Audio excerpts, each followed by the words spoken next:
Hello everyone and welcome back. We're back with more of the Great Ace Attorney Chronicles. And still on the case to prove Von Zeke's innocence, so let's see how we do today. Let's see how far we get with that today. I think we're still in the investigation. Yeah. Alrighty. So, now what do we do? Actually, yeah, let me go and read this again as a refresher. Are you alright, Mr. Naruhodo? It's rather unusual to find ourselves here in the middle of our investigations. It's just occurred to me that I might have forgotten something when we left this morning. Please don't worry. As long as you continue to investigate thoroughly, you won't go far wrong.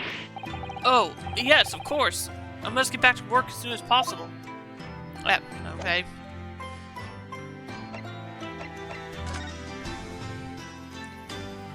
Okay, I already examined him, so I guess we're done here unless there's something new to look at. Nope. Alright. Alright, let's get out of here then. Unless I'm supposed to present. Am I supposed to present anything? Let's see. So relieved you're alright. Have some tea and relax for a little while. Oh, okay. So there's what we do next.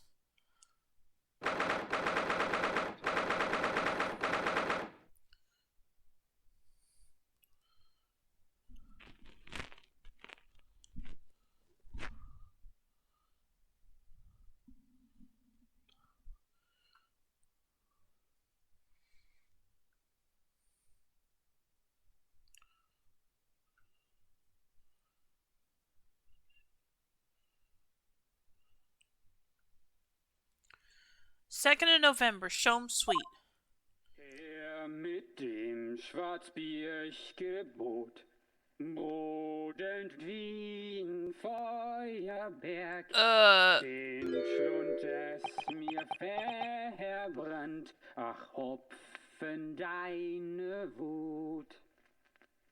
Her mit dem Knacker ich befahl, What the fuck? hat wie ein Diamant den Zahn entzwei, es brach, o über deine Wut. Herr dem Scheid hold Okay, let's move on. Und auf den ersten Streich, What on earth is going on in here? Am I having a bad dream? Oh no, it's an old German folk. Rather a fine rendition, I think.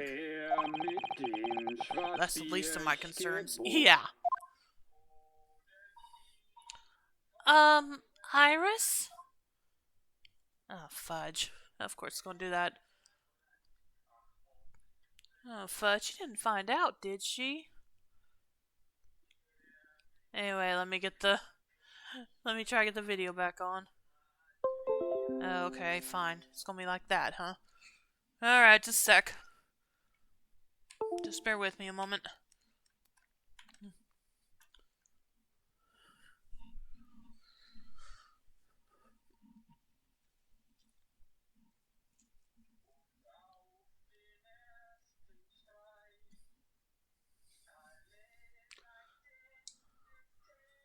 I wonder if there's a way to find out what this song is. Like all... Oh, I didn't need to put the video back on, sorry. Yeah, I wonder if there's a way to find out what this song is. All Shom said was that it was an old German folk song. Didn't give us a title, and I assume it is an actual known one. But again, why is Iris sad? I feel like... What was she told? Did you find out? Sorry, I'm thinking too much. Iris, what's the matter?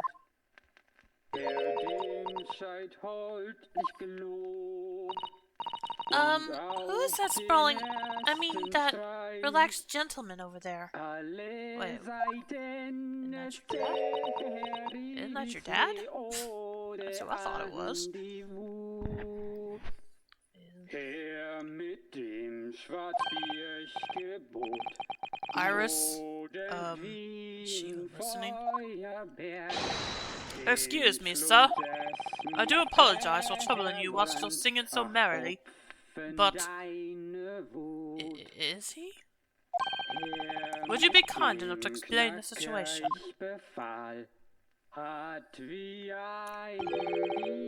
Well, that worked. What the fudge is going on here?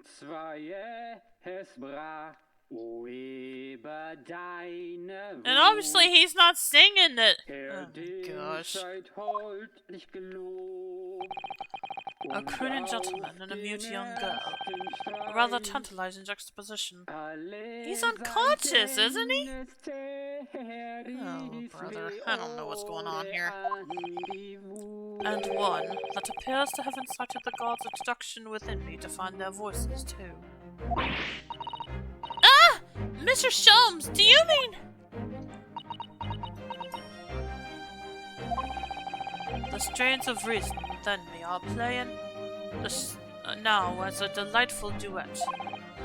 One melody sings of a reunion full of nostalgia, whilst the other is a morose theme about the great secret you're trying so desperately to conceal, Iris. She's turned as white as a sheet.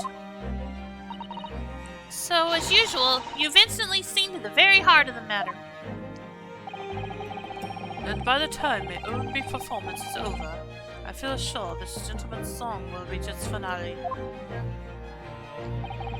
So then, to Musicland, where all is sweetness and delicacy and harmony. Pray, do enjoy Herlock Sholmes' latest Logic and Reasoning Spectacular. Really? We're doing this now? Fine. Topic 1. Man's identity. Yeah, that's freaking obvious. I think it's pretty obvious. Firstly, we consider the gentleman's nationality. Clearly, he's a German with no grasp of the English language. Really, we're going to do this. As evidenced by the Germanic song he sings and his apparent inability to understand when asked to desist. That's not, oh gosh. Sholmes, how are you still in this business? So, why is the man here at all? In such apparently high spirits, if that's what it looks like to you. The answer, of course, Cyrus, is clearly known to you. Is it? Indeed, we need only follow the gaze of those bright young eyes to unravel that particular part of this mystery. The reason for the man's mildly irritating warbling is revealed by the herbal tea. You obviously offered our German guest a cup of your latest herbal blend. The tea's delectable flavor has made the man's spirits soar, and resulted in this joyful ditty tumbling incessantly from his lips. I eagerly await sampling the flavor myself, that I may join the fellow in his state of elation. No. Now, to the next question. Who exactly is this gentleman availing himself so thoroughly of the settee?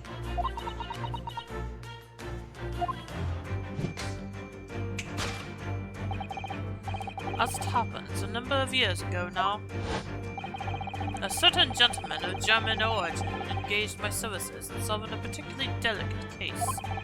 He required the retrieval of letters once sent to an acquaintance that might have proved problematic. In order to conceal his noble identity, he also arrived at my office in a mask. The gentleman's name was Wilhelm Gottfried Sigismund von Ermstein. Hope I said that right. The King of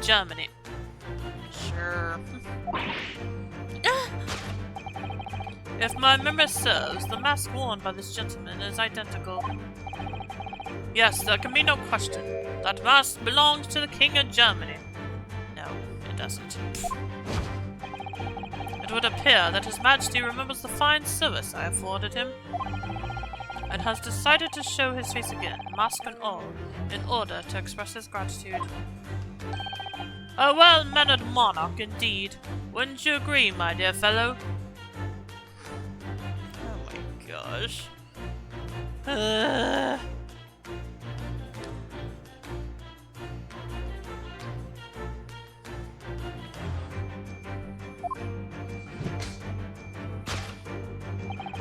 So the identity of this masked visitor is in fact my former client, the King of Germany. Indeed, his son is currently in London as well, enjoying the wonders of the Great Exhibition. I think that's where they would both be in. Topic 1, Man's Identity Conclusion, the King of Germany.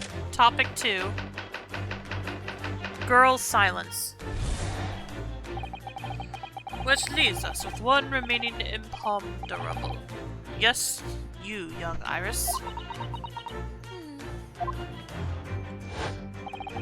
But your apparently inexplicable silence is unable to hide the truth. Yes, the reason for your muteness is concealed inside that knapsack.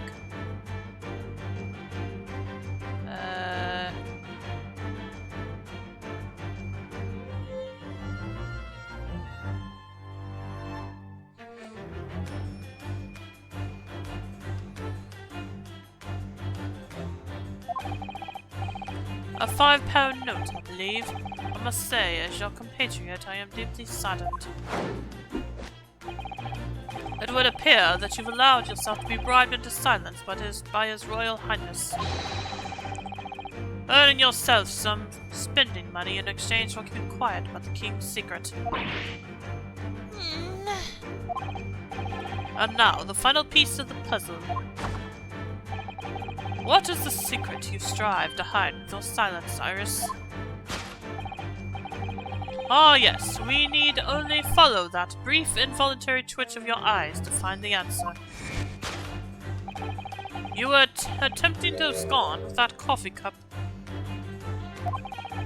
My favorite coffee cup, in fact. Or should I say, the handle of my favorite coffee cup. It appears that His high-spirited Highness broke it in the midst of his hijinks. He didn't. Which leads us to the sad truth. My favorite coffee cup has been broken by the King of Germany, and Iris, you tried to conceal it from me.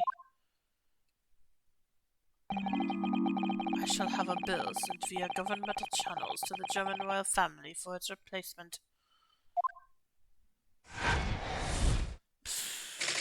Okay.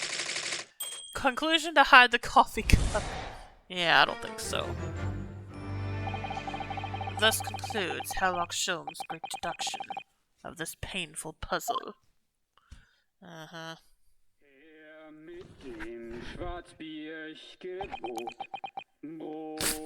Yep.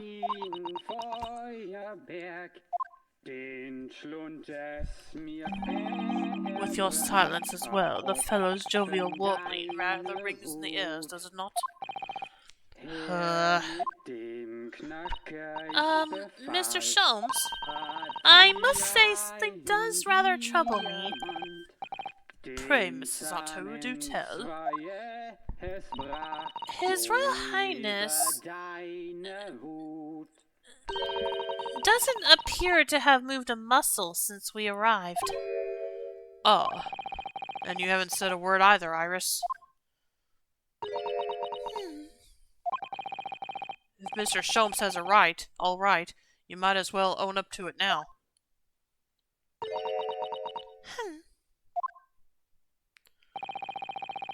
Your reasoning isn't entirely without substance, I must admit. And one other thing, Mr. Sholmes. Yet another grievance, Mr. Naruto? Surely not. Well, I actually read the story of that case recently. The one you were just describing. And according to that, at least, it wasn't the king of Germany. It was the king of Bohemia. Great. Can't even remember what country it's from. Go figure. Goodness, was it? Yes, that's quite true. Master Goats, the prince, testified to that in court. Oh, yeah. In his words, I'll come to see the great exhibition on my other way from my home in Bohemia. Yeah, I remember him. I would ask you to keep that minor error to yourselves. It could easily become quite a scandal. I believe, Mr. Naruhodo, that it's our turn now to make some corrections to a number of minor errors that may have slipped in. Yes, even Mr. Shulman is willing to admit he might be slightly wide of the mark this time. Although it's clear that Iris is definitely hiding something. We need to find out the truth behind this mysterious scene. But one truth is uncontrovertible. My favorite coffee cup is no more. Not so sure about that either. So, shall we embark again on a joint presentation of Herlock Sholmes' Logic and Reasoning Spectacular? Course correction. Hold it, Mr. Sholmes.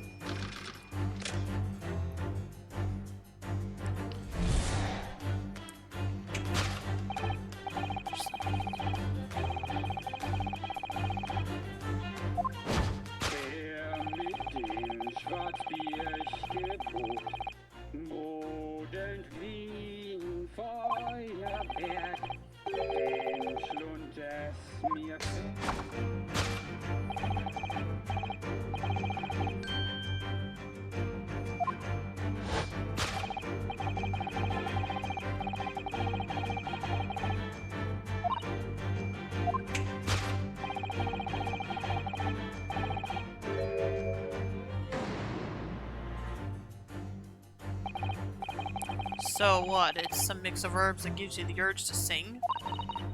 Goodness! I should like to try some. And I'd like to hear your singing, but this man... Just how long does he intend to keep up with that tune, do you suppose? As I said, he's been stock still the entire time. And if you look closely, his lips aren't moving either. Oh! So I'm not sure what's actually responsible for the spirited singing. But I suspect the answer lies at the end of Iris's gaze.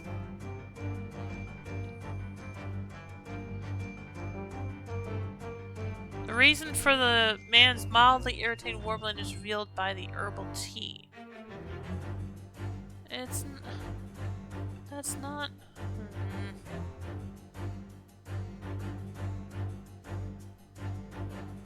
The reason for the man's mildly irritating warbling is revealed by the herbal tea.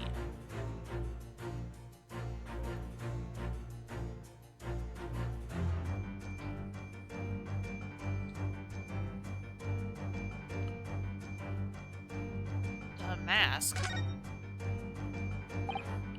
We know this mask. Oh, you're right! So, does that mean... No, surely not. It couldn't be. Could it? No, it's most definitely not him. Oh no, of course it's not. Thank goodness. But then, why is this gentleman now wearing it? I'm afraid once again, I really have no idea. Okay, there we go.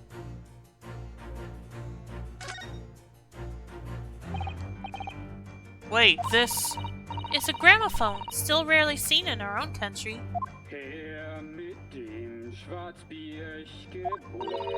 The sound certainly appears to be coming from the horn. But machine singing, that can't be right. Science and technology are changing the world rapidly, Mr. Naruhodo. What's right is changing too. It's too much for my brain. Well, at least we found our answer. Yep. Take that!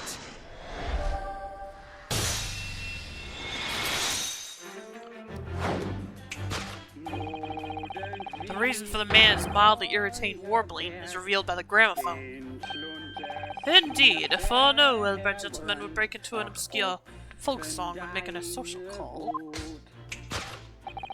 In other words, this gentleman isn't singing at all. In fact, it would appear that the fellow is unconscious. You just snapped!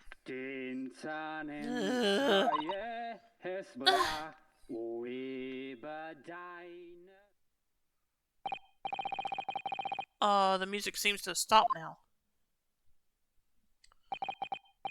I ask you, Mr. Naruhodo. Yes?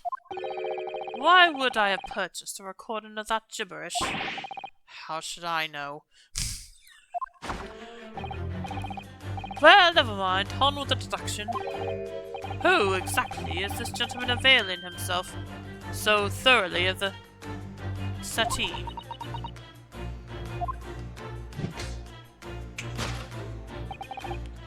Us? Okay.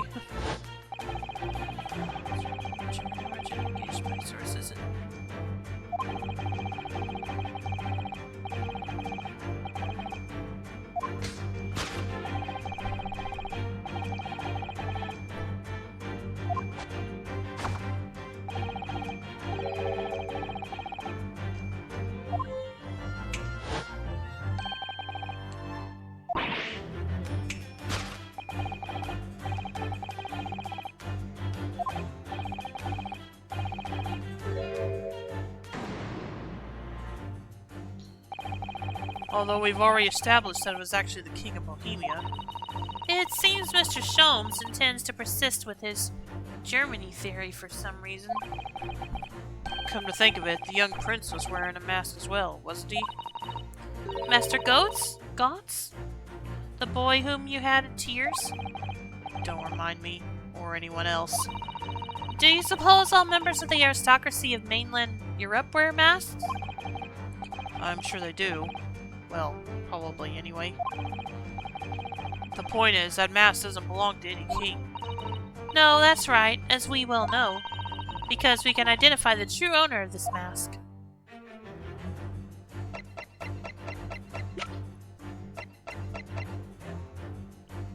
Take that!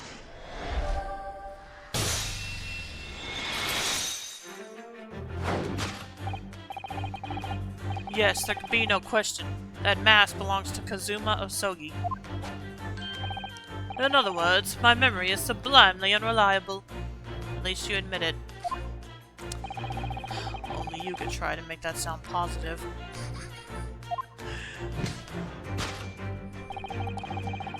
Kazuma's mask has been languishing on this metal chest for several days. Though that doesn't explain why the gentleman is wearing it now. But it is now a simple matter to determine our guest's true identity. After all, the gentleman is unconscious. We need only excuse ourselves in advance, gently lift the mask and peer beneath it.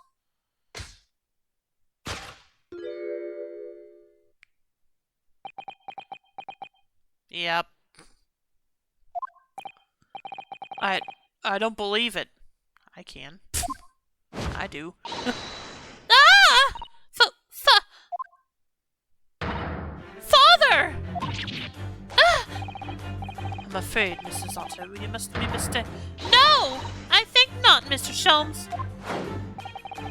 Then it would appear our logic and reasoning has once again revealed the truth. This mysterious visitor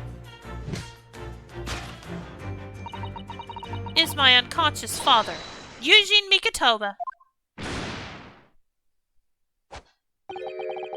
Logic and reasoning, or just looking insane. Yeah, this is definitely Mr. Sholmes at his most inept, I guess would be the most polite word for it.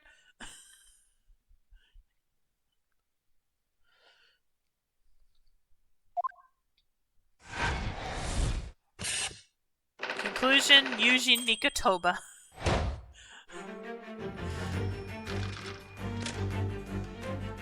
Oh, right, we still gotta do this one.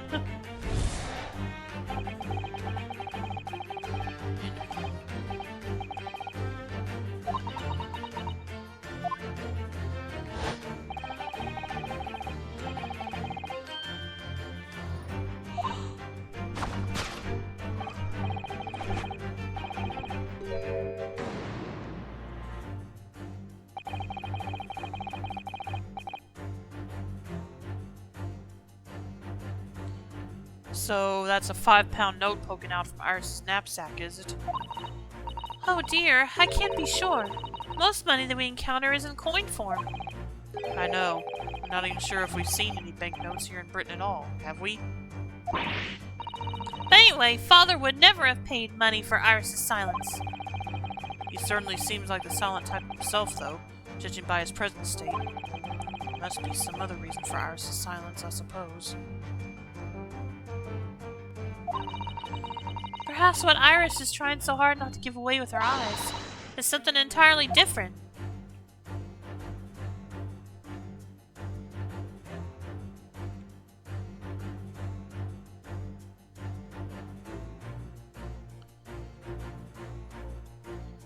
I'm gonna check it, but now I think about it, Iris always wears that little bag on her back, doesn't she?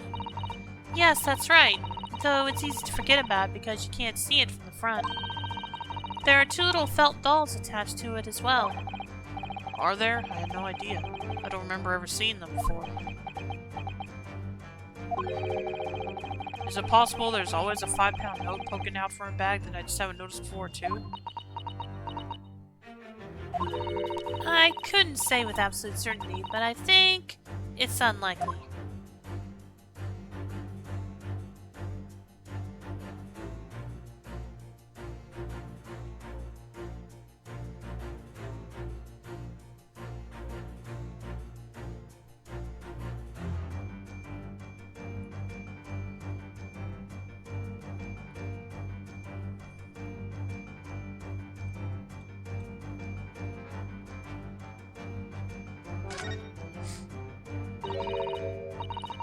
This metal chest, it contains important documents, doesn't it? Yes, details of all the cases Mr. Sholmes has worked on over the years. Written up by Iris' father, if I'm remembering correctly. Iris insists the chest is kept locked at all times. She's never once shown me inside. Well, its contents are invaluable to her, I suppose. And entirely irreplaceable. But look at it now. The catch is unlocked for once. Ah, so it is. That's hard to ignore. Very. I've never seen that chest unlocked before in all the time we've been staying here at Baker Street. Okay, yeah, I'll go and interact with it, but I highly doubt that's it. The slipper features in the Adventures of Sherlock Holmes, doesn't it? It does! When I first saw it there on the mantelpiece, I very near fainted with excitement. Doesn't Iris keep her elevenses in there? Her what? Hang on a minute.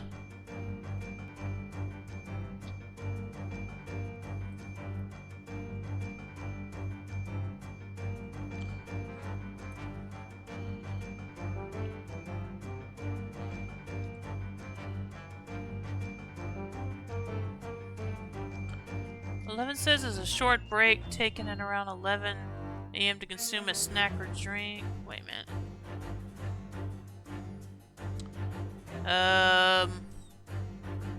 Does she keep... What? I don't get it.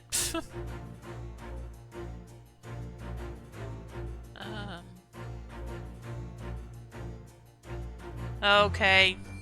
Not sure why you would keep that in what's clearly a shoe, but anyway. Yes, that part was never mentioned in the stories. We could swap it for the Japanese equivalent of a slipper for fun. In other words, for a wouldn't get a sandal.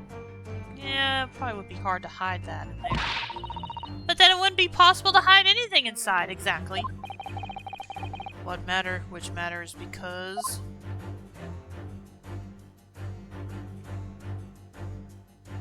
Alright, enough goofing around.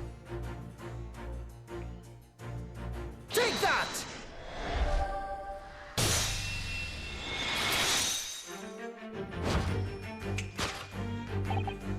Yes, the reason for your muteness is concealed inside that metal chest.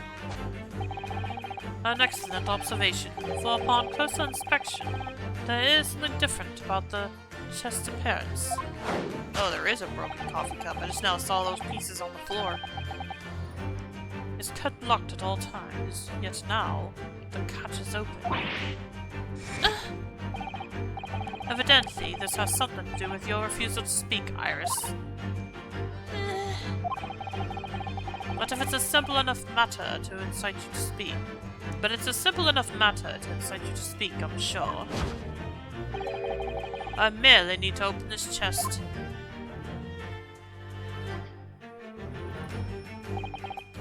Here we go. No! Harley, don't!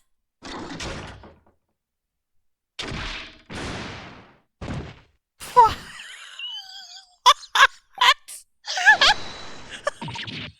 Mr. Schultz! Mr. Schultz! Harley! Okay.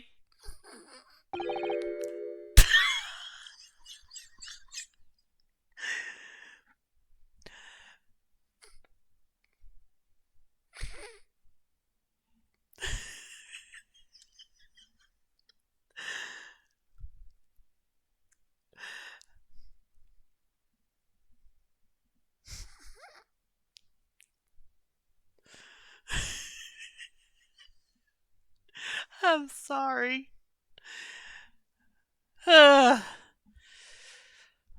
He's dead.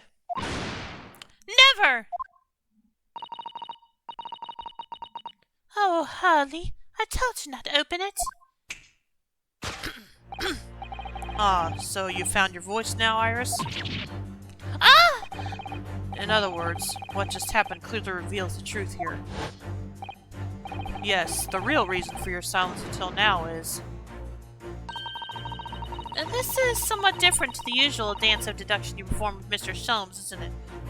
Yeah, for one thing, Mr. Sholmes isn't conscious to finish it this time. Well, he's left me alone on the ballroom floor, so I'm going to have to dance this next part solo. This whole one thing has been different from normal anyway, so why not? And anyway, I need to get to the bottom of this for my own peace of mind. Now then, Iris isn't usually the silent type, so... You mean you don't actually know the answer yet? Despite that knowing point of the finger before. Miss Husato, sometimes a man needs to point his finger first and think later. Oh, well, if you say so. I think we'd better examine Iris more closely and try to rescue the situation then. The real reason for your silence is...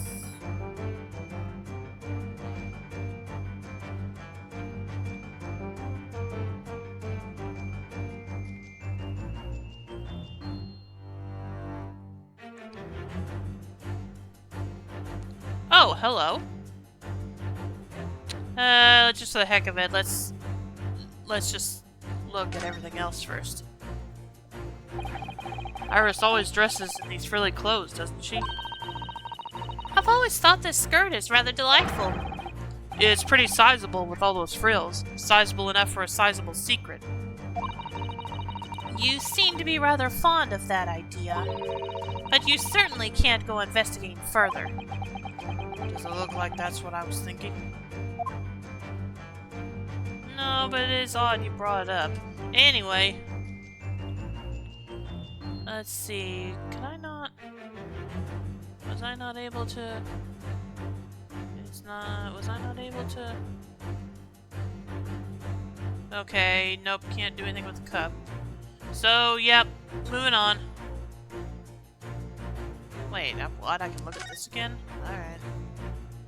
Oh, look at the little charms she's got on it. Those are cute. For some reason, the knapsack is really standing out as suspicious to me today. Oh, is it? It's quite sizable enough for a sizable secret, that's what I say. Perhaps it is, but we certainly can't open it up to look inside without Iris's permission. No, you're right. Who knows what might pop out and punch us.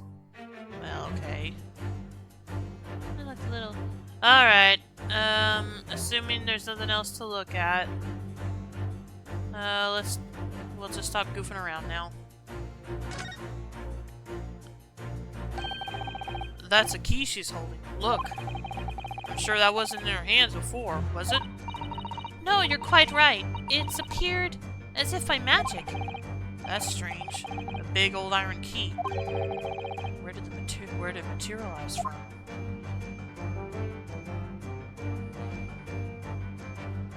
Oh, okay, that's just a skirt again. Alright. Take that!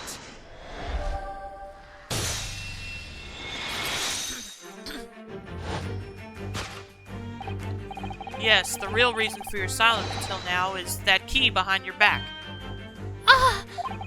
When Mr. Sholmes was thrown into the air before.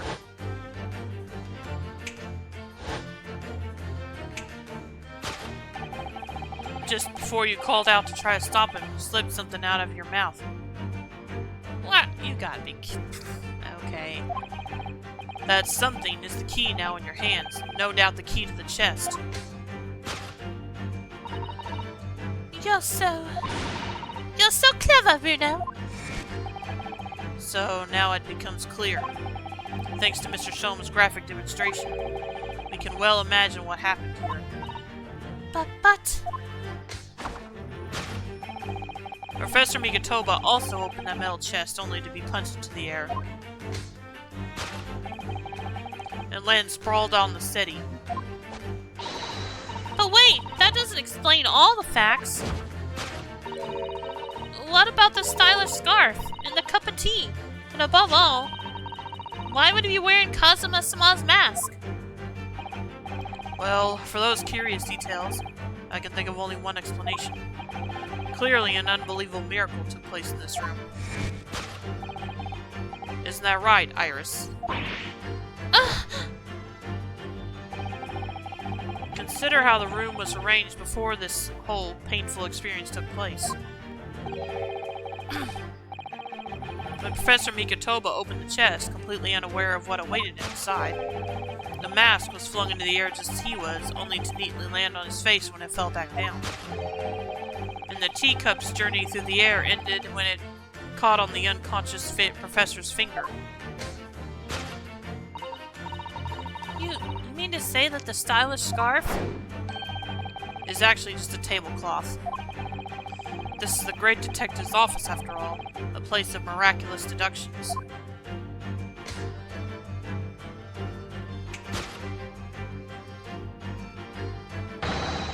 Would you expect anything less?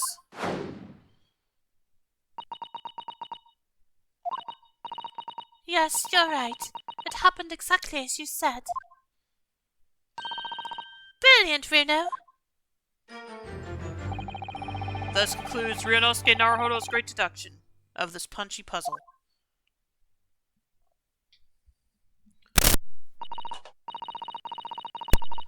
So then, why don't I make a fresh pot of tea first, all? Objection! An admirable performance, Mr. Naruhodo. But in the final act of the show there, you rather missed everything of importance. Mr. Sholmes! If you would cast your mind back to my earlier deduction... Iris, clearly you're hiding a great secret. Ah! She is? The look on her face. Mr. Sholmes must be right. Whatever that great secret is, the cat isn't out of the bag yet. So I put it to you again. You were attempting to abscond with that coffee cup. It really is a shame about Mr. Sholmes' cup. It must have been smashed when Professor Migatoba opened the chest. Oh dear, so many things seem to have been broken here. But now the deduction has taken a different direction. Iris doesn't seem to be trying to hide the broken cup anymore. In other words, her great secret is something else. Let's pull our observational skills to work here one final time then. You're attempting to abscond with the coffee. Oh, hello.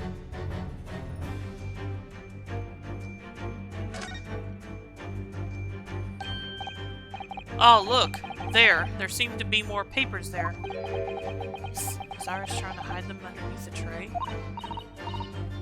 The insignia, Mr. Naruhodo! It's an official Scotland Yard document! What? But why would Iris have We must ask her. an official Scotland Yard document? Alright, anything else I should... Okay, fine. I'll look at the knapsack again. Surely this time, at last, the knapsack is going to be the answer. I'm really not sure why you're so intent on showing Iris's bag to be complicit in these events. Because it's a sizable bag, big enough to carry things around, Mr. Naruhodo. That's what bags are for. So, the knapsack might never see the limelight, you mean? I really wouldn't like to say.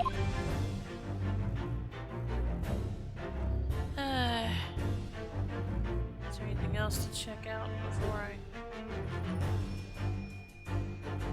Nope, I guess not. Alright.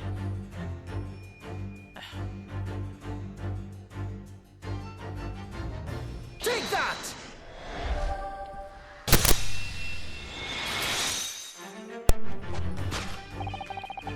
You were attempting to abscond with that case file. Iris, as you know very well, nothing escapes the attention of a great detective. Oh no!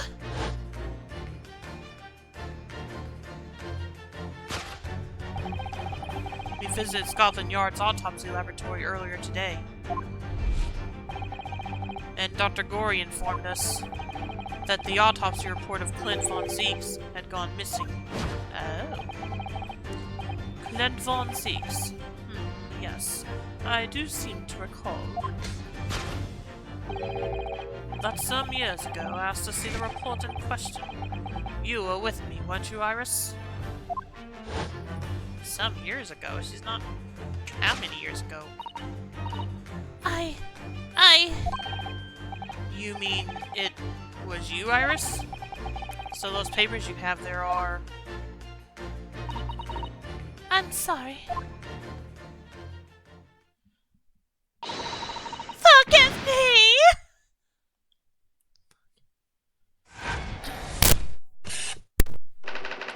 To hide the case file.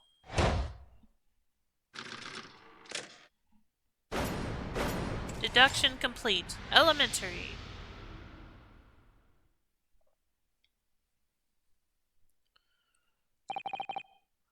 In truth, I would like to have thought I could have predicted the booby-trapped chest. But it caught me completely off guard. I was very nearly the late consulting detective, Herlock Sholmes.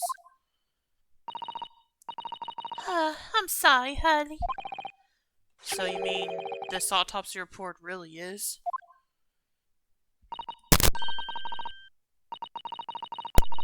Yes, I took it from the lab, even though I knew it was very important.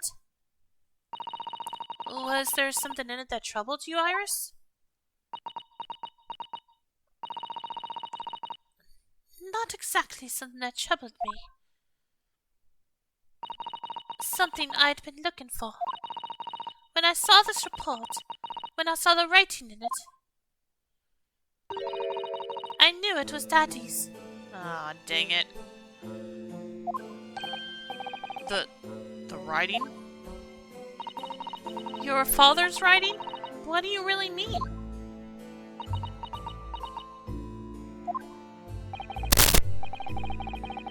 Iris? Must be something that's hard for her to talk about.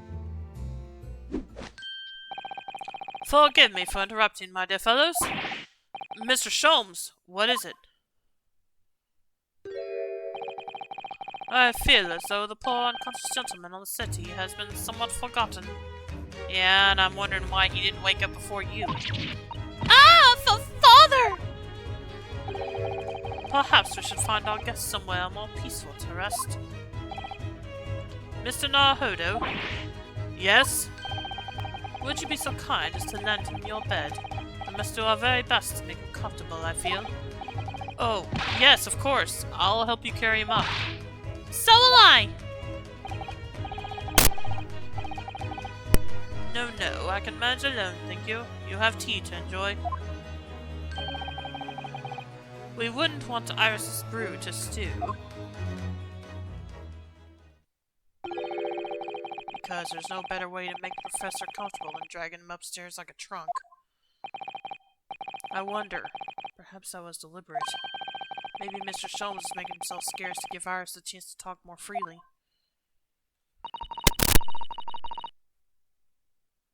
We must use this opportunity to talk with Iris. And find out what's going on. I'll be right back. I just need to refill my water. So, yeah, like I said, I'll be right back.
Alright, I'm back.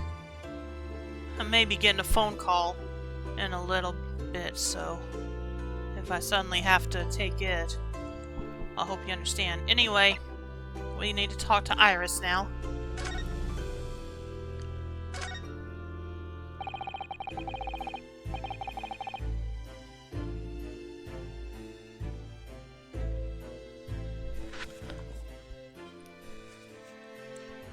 Would you like to tell us about it, Iris? About your father?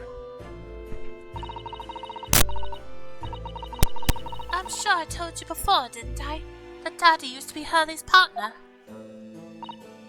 Yes, and that notes about all the cases they solved together. And the notes all about all the cases they solved together are kept inside that metal chest. That's right. Hurley told me, you see. He said that Daddies were far away now, so we can't meet. That's one way of describing it.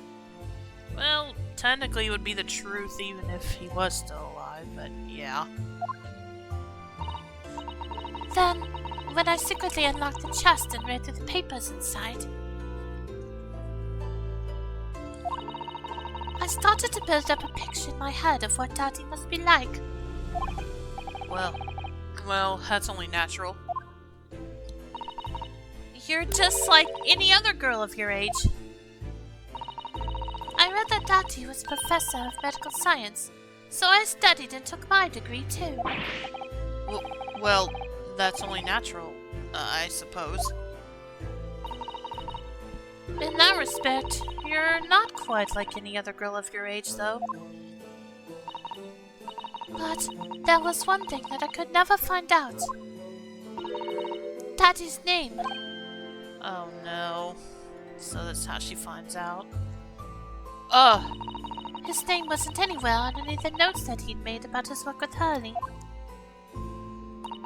But then one day... That's what happened, is it? When you saw this autopsy report, you finally managed to work it out. Is that right? Yes. So it was the handwriting in the report that caught her eye.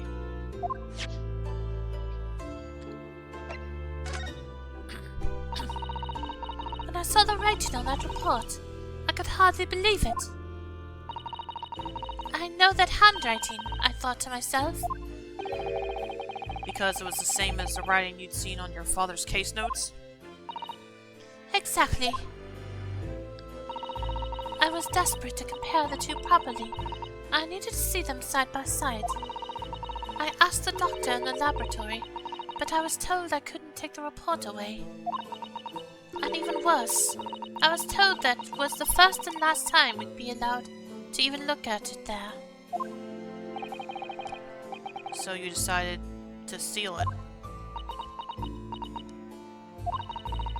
When I compared the autopsy report with the case notes I had here, there was no doubt.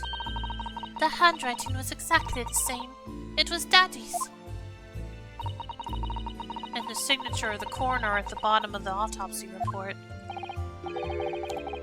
read Dr. John H. Wilson. So that's how I finally found out. I learned Daddy's name at last. I see. Ever since then, I've called myself Iris Wilson. And that's also when I had the brilliant idea of writing stories all about Daddy's exciting times with Hurley. I decided there and then that I'd write The Adventures of Sherlock Holmes. Oh, Iris, I had no idea the stories had quite such a deep personal significance for you. I can see why the autopsy report was so important to her now. And why she was prepared to break the law to get her hands on it. Oh. So she still doesn't know yet? I must apologize, Iris. Ah! This is really all my fault. Hurley? I made a promise, you see, that until the time was right, I'd keep the details about your father a secret. I know. I've been very naughty. I'll take the autopsy report back to Dr. Gorey and apologize. I promise. Yes, we'll go together, I think. Then, let me look after it for you until we get there. Clint's autopsy report has been entered into the court record. The autopsy report of the final victim of the infamous professor. The report was authored by Dr. John H. Wilson.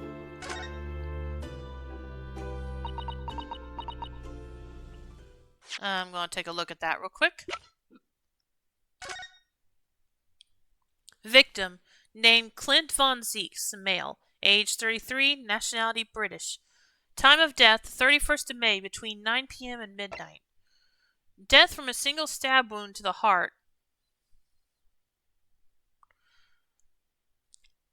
Other superficial external wounds indicative of a duel. Additional notes, recent scarlet ink stains visible on the little and ring fingers of the right hand, but no documented corresponding ink was found. Vital evidence recovered from the victim's stomach during autopsy. Vital evidence. Credit to Inspector Gregson for petitioning so doggedly for the autopsy procedure. No internal trauma noted anywhere in the body. John H. Wilson. Okay. Anyway. I must go and water my herbs, I think. I'll see you all later. Poor Iris. She must be feeling awful. I know Mr. Sholmes is here for her, but still. Ah! What? What? How? What's the meaning of this, Mr. Sholmes? Mr. Sholmes? Oh, dear me. So, you've noticed, I see. But that would mean... What on earth's the matter, Mrs. Otto? You've turned as white as a sheet.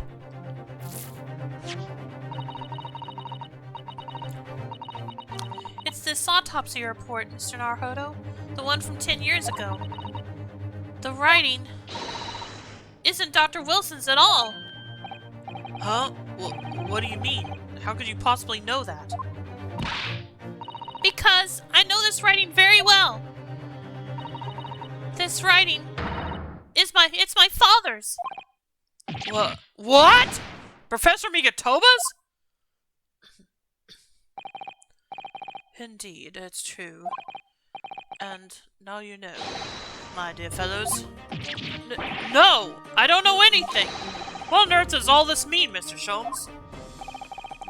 Because the idea that's slowly forming in my mind is just too extraordinary to believe. Please, you have to explain. The autopsy report writing. So, this autopsy report was actually penned by Professor Migatoba then? But that makes no sense. It's not possible, surely. Not possible, my dear fellow. Pray take a deep breath and think again. Yes, you're right. In some ways, it actually makes a great deal of sense. It does? 10 years ago is when Father returned to Japan after his extended study tour in Britain. And prior to his return, where was Dr. Migatoba engaged? Of course! He was an assistant in Dr. Wilson's laboratory, learning about forensic science. And as an assistant, he would have aided with the dissection work, making detailed notes, which would be assembled into the full autopsy report. Once the work was complete, the head coroner would check the contents and put a signature on the document. In other words, the only writing of Dr. Wilson's in the report would be his signature at the end. I see. So Iris got the wrong end of the stick, you mean? She saw that and assumed the whole report had been written by Dr. John H. Wilson.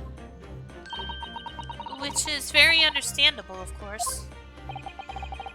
complicated situation. The details of Clint's autopsy report have been updated in the court record. The report from the autopsy of the professor's final victim. It's signed by Dr. John H. Wilson, who carried out the procedure, though Professor Mikitoba actually penned the report. Your partner.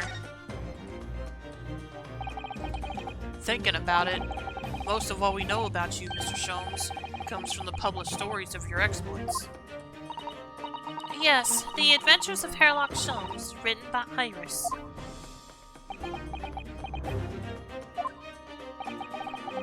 And we really have no way of knowing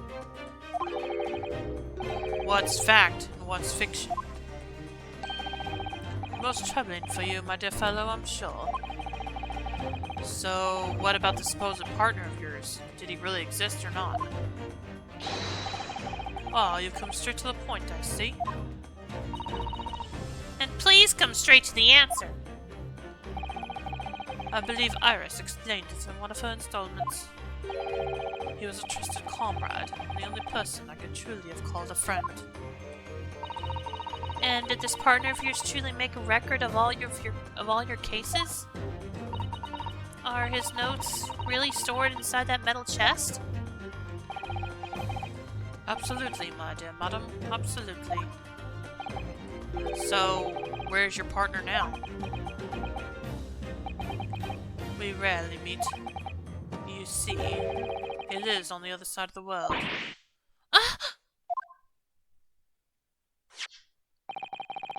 But if this autopsy report and the records of all your old cases were penned by the same hand, and if the autopsy report was written, though not signed, by your famous partner, there would only be one logical conclusion. Pray, impress me. Your partner would have to be Yujin Mikitoba. In other words, Mrs. Otto's father. Upon my word, Mr. Naruhodo. Yes? You are coming along wonderfully. You have hit upon the method at last. You finally grasped the auto deduction. You mean to say... Allow me to introduce you to my great friend and partner, Mikitoba. Professor Mikitoba! Glad to see he's conscious again. Sholmes and Mikitoba.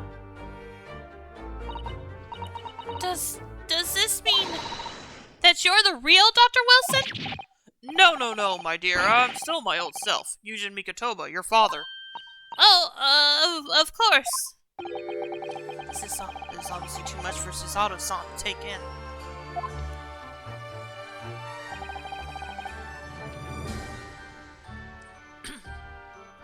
I must say, though, how my old friend has attained worldwide celebrity as a great mystery solver is the greatest mystery of all. I still remember the first time we met. Pray remind me. When was it again, Mr. Mikitoba? 16 years ago, Sholmes. Oh yes, quite. 16 years ago. I just arrived from Japan with Seishiro and Genshin. I was in search of lodgings close to the hospital. Some comfortable rooms at a reasonable price. But rents are devilish. But rents are devilishly high in that particular area. That's right, so I decided I needed someone to share lodgings and the expense. And was fortunate enough to be introduced to Sholmes, who found himself in a similar situation. I was a callow fellow back then, a mere shadow of the great detective you see before you now. I was working at the hospital's chemical laboratory at the time, indulging my curiosities to a little gain. And the situation of our cohabitation led to us pursuing cases together, you see. Hard to believe, it was a mere 6 years. We had a great many adventures.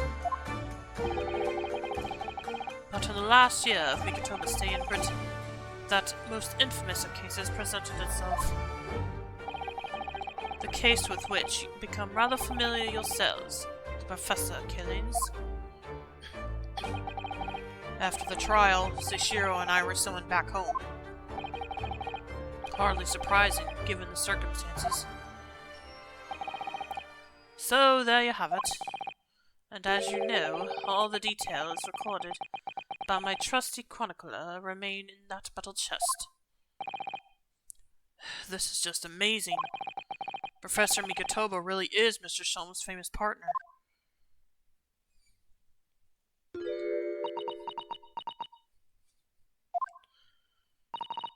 Father? Goodness, my dear, what a cutting look. As your daughter, I'm very proud to learn that you are the great detective's great partner. But nevertheless, there's another mystery that I really must ask you to explain now. And that is? You know very well what it is. The unresolved matter of Iris' father. Of course. I'd almost forgotten about that one.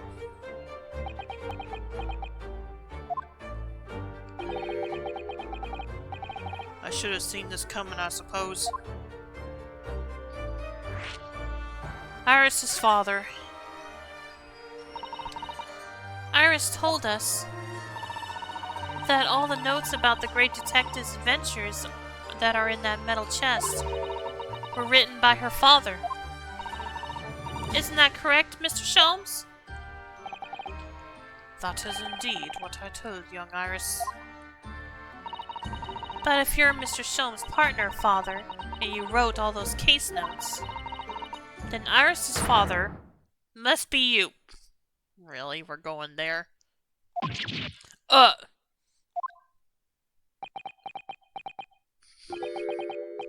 Upon my word, Mrs. Otto. You are coming along wonderfully as well. You too have hit upon the method at last.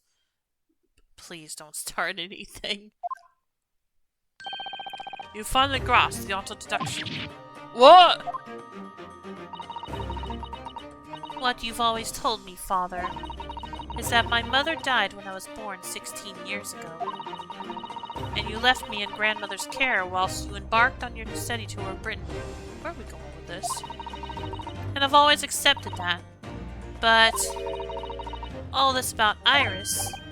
Oh, there it is. Suzato-san's ice-cold stare. No, now, hold on a minute. It was very complicated. I mean, it's really not what you think. Then perhaps you'd like to explain exactly what it is?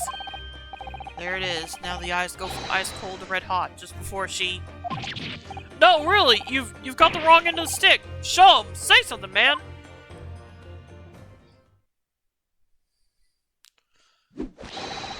That's quite enough, my fiery fellows. Mr. Sholmes? When did he get all dressed up? What? Hang on a minute.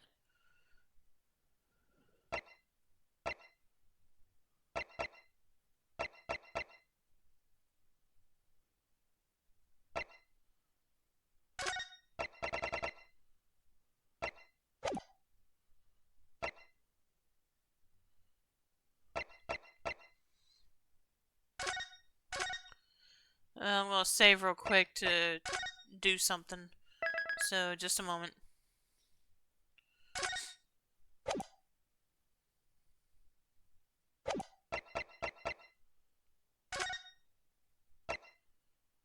No, because I just did save.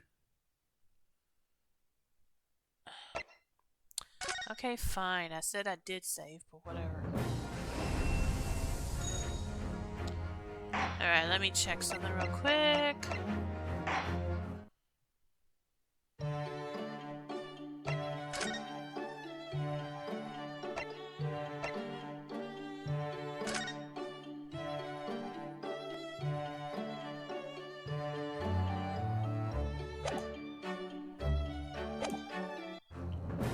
Alright, let's continue.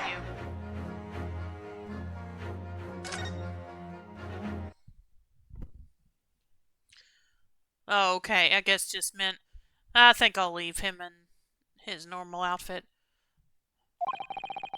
Whilst I don't like to interrupt this exciting exploration of the past, Mikotoba and I have an urgent matter that requires a short excursion. But it's very late, Mr. Sholmes. Where must you go? Why, my dear madam, is that not obvious? My partner and I must pursue our natural enemies. So, get your coat, Mr. Mikotoba. The game is afoot. But Jones, I really must give Cesaro a full explanation, I think. Later, my dear fellow, later. Our carriage awaits downstairs already. You haven't changed one iota, have you? I mean, really. I visited our home after 10 long years, and when I opened that chest in a fit of nostalgia, I quite inexplicably passed out. And as if that wasn't enough, when I eventually regained consciousness, I plunged straight into all this. Father, please, go with Mr. Sholmes now. What? I've no doubt that whatever happened, you were acting in everyone's best interest. I trust you. Completely. This is Otto. And sending the great detective and his great partner off on renewed adventures together is more than I could have hoped for in my wildest dreams. Very well then, we'll speak again later. So, I believe your own work is done for the day. Just a sec.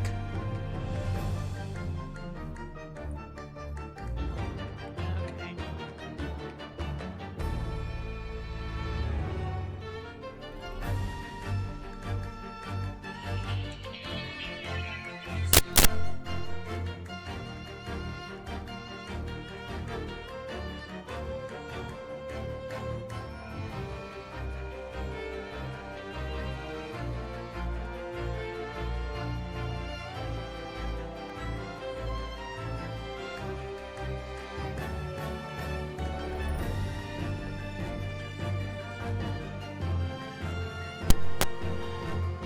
I wish you the best of luck for tomorrow. Yes, Naruhodo. Good luck in battle. And in reaching a decision. A decision about whether to go back to Japan, I suppose. Ah, yes, that did come up, didn't it? So much happened that day that I barely knew what to do with myself. It would only be later that I'd come to realize how amidst the chaos I'd unleashed were all the clues I needed to finally unearth the truth, and that all the turmoil was necessary to give me the resolve to see everything through.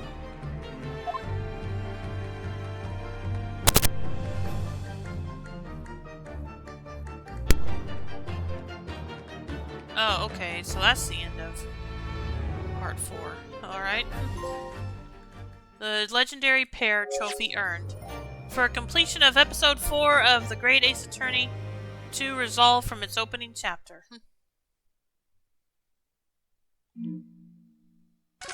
Alright, let's go and save then. Yeah, definitely good I didn't do all this at the end of last stream though. Final, The Resolve of Ryunosuke Naruhodo, Trial Part 1.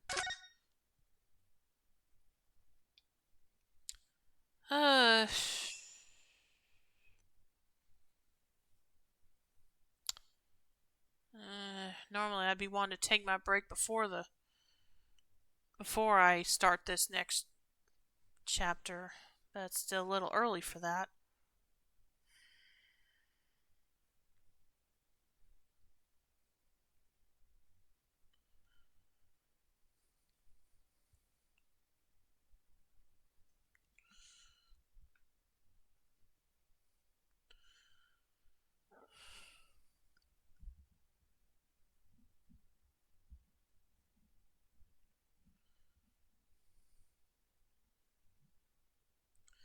Yeah, I guess I'll go ahead and do that. So if there's anything you need to do, now's a good time. And I'll be back in a little bit. So see you soon.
Okay, I'm back, everyone.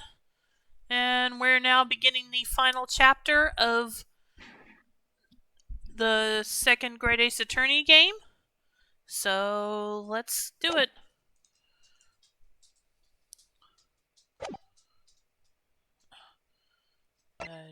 No.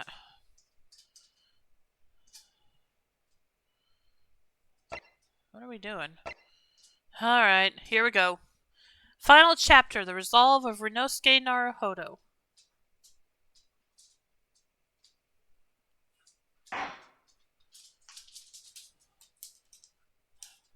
Wait a minute. I don't know what's going on here.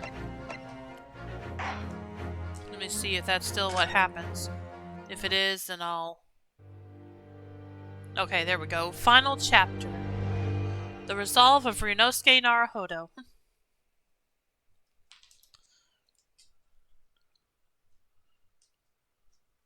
The 3rd of November, 9:14 a.m.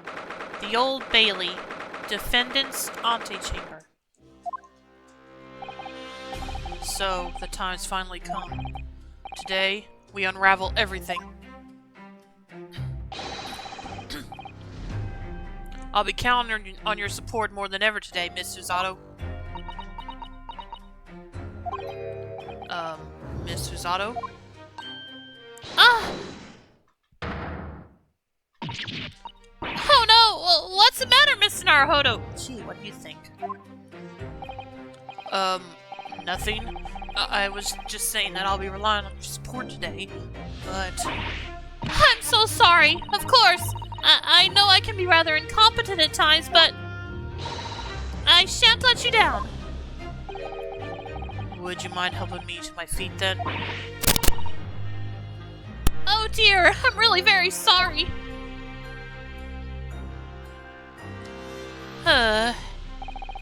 Mrs. Otto-san isn't her usual self at all. But that's hardly surprising, I suppose. She just found out that her father is the partner of a world-famous detective. Not to mention... Good morning, sir. Lord Von Zeeks!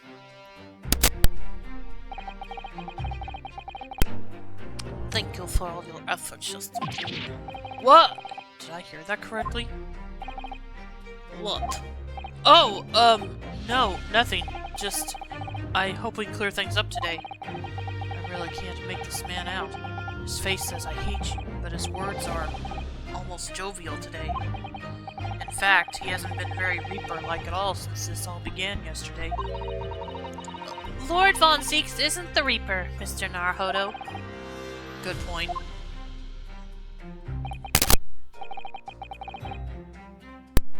The Reaper? I suppose in hindsight, I shouldn't have allowed that misconception to go unchallenged.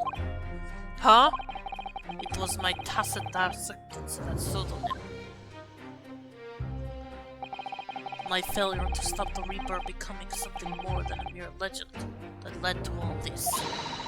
But you're not to blame for that, Lord Von Zeeks. It's only because serious crime in the capital dropped off so sharply when the public started calling you that. That's why you didn't say anything, isn't it? To be frank, I'm not sure that was the sole reason. What do you mean? There was a rumor at the time that the Reaper was really the ghost of my late brother. That having been slain by that evil killer, Clint's restless spirit returned as some sort of demigod, to wield a deadly blade of justice where I, by dint of the law, could not. Yes, we've heard that story too. When I lost him, I felt as though I'd lost my guiding light. I didn't know where to go or what to do. And so, in some small way, I wonder if perhaps those rumors made me feel his absence a little less keenly.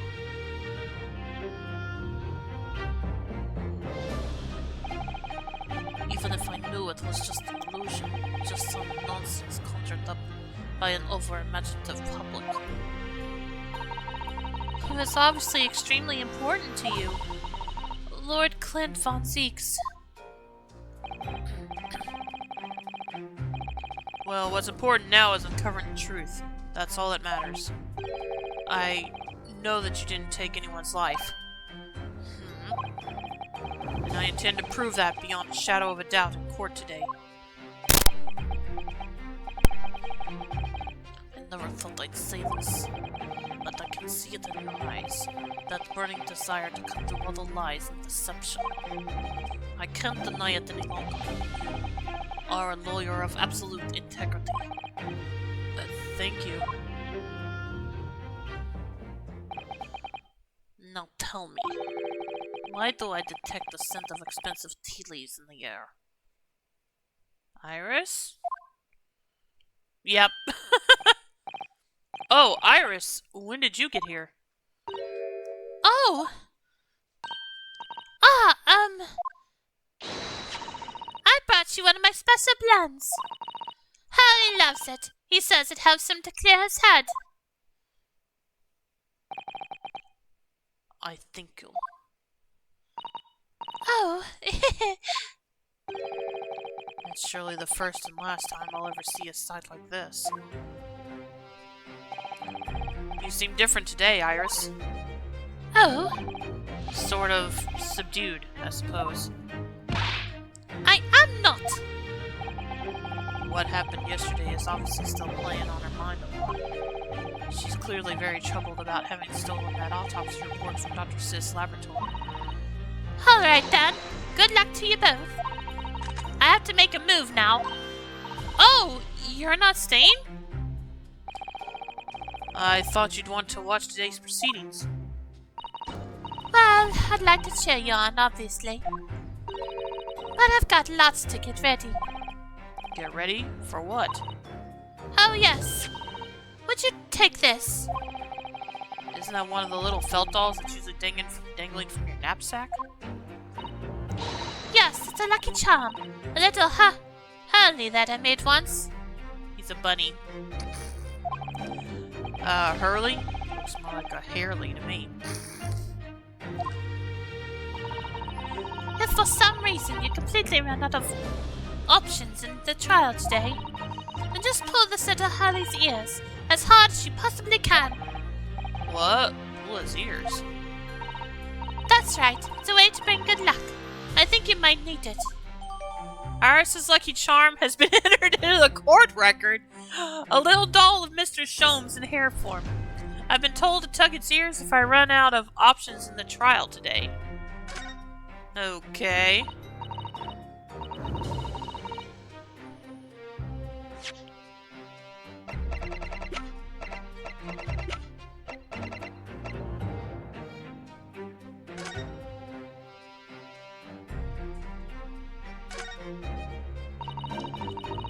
What a charming little rabbity version of Mr. Sholmes. Do you suppose this is how Iris sees him? Are you alright, Mr. Naruhodo? Your eyes are veritably boring into the poor doll's ears. Oh, sorry. I was just wondering. What do you suppose would happen if I were to tug its ears with all my might right now? I'm sure that we'll find out when the time is right. To become a proper gentleman, you really must learn stoic patience. But I want to know. Alright. He is cute, though. Alright, so that's all we can do with it for now.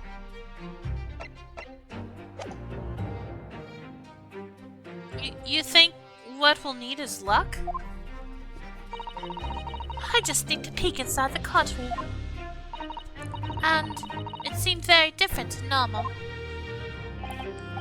Yes, it would seem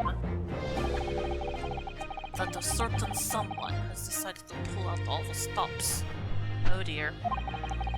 What does that mean? What about Mr. Sholmes, Iris? I don't know. He was out all night and he hadn't come home by the time I left this morning. Oh, I see. Was Professor Migatoba out all night too, do you think, Mr. Sato? Yes, it would seem so. I telegrammed the hotel this morning. And apparently they didn't come back to their rooms last night at all. They? Father and Judge Shijoku, I mean. Judge Ijoku too? That's right. Nobody appears to have seen either of them since yesterday. Counsel for the defense and the defendant.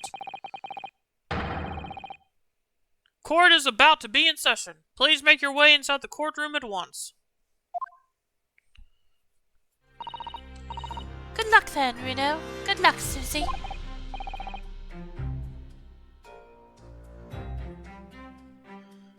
Yes, thanks, Iris. And you, Mr. Reaper. I hope it goes well. Once again, thank you for the delicious tea. It was very soothing. Oh, I'm so glad. We must go inside now, Lord Von Zeeks.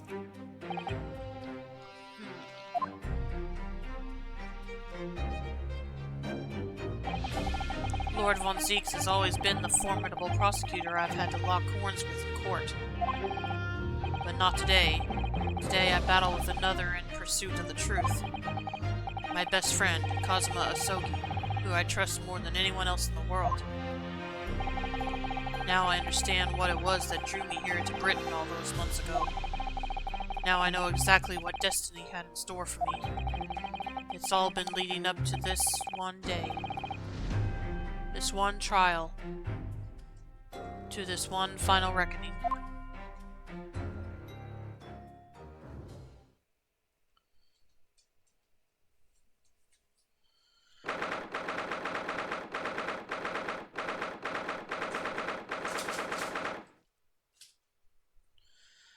The 3rd of November, 9:30 a.m., the Old Bailey courtroom.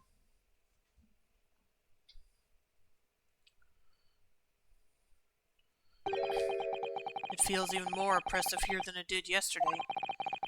Their cold stares pierced me like knives from all sides today. Oh! Mr. Naruhodo, look! Oh! Oh! Hi? Lord Strongheart! Kazuma must have known beforehand. The ramifications of this trial now extend far beyond the murder of one Scotland Yard inspector. In fact, events have come to light that threaten to rock this very foundation of our country's legal system. The escape of a condemned criminal on the night of his execution, the subsequent unlawful shooting of the man, and the revelation that prison staff must have been complicit in the jailbreak. Britain is constantly hosting influential members of the judiciary from countries all around the world. It is imperative that we uncover the truth in these proceedings to avoid international embarrassment.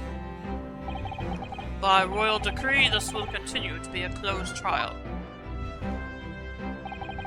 and one over which I, Mayor Strongheart, exercise total and unequivocal authority.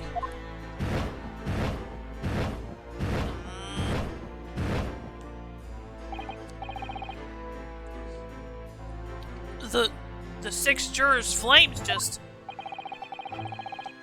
as was the case in yesterday. Just a sec.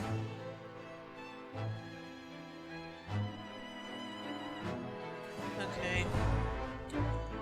As was the case in yesterday's proceedings, those here present in the public gallery are distinguished members of our judiciary, assembled to bear witness to a fair judicial process.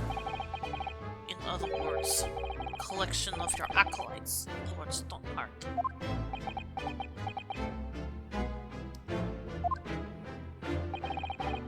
On a personal note, I find this most distressing, Lord Von Zeeks.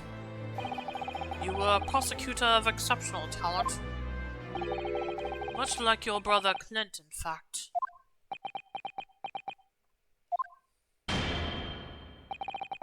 In the name of Her Majesty the Queen, I hereby declare this court to be in session. For the trial of Baroque Von Zeeks, who who officially stands accused of murder. Counsels for the prosecution and defense, are you in full readiness to proceed?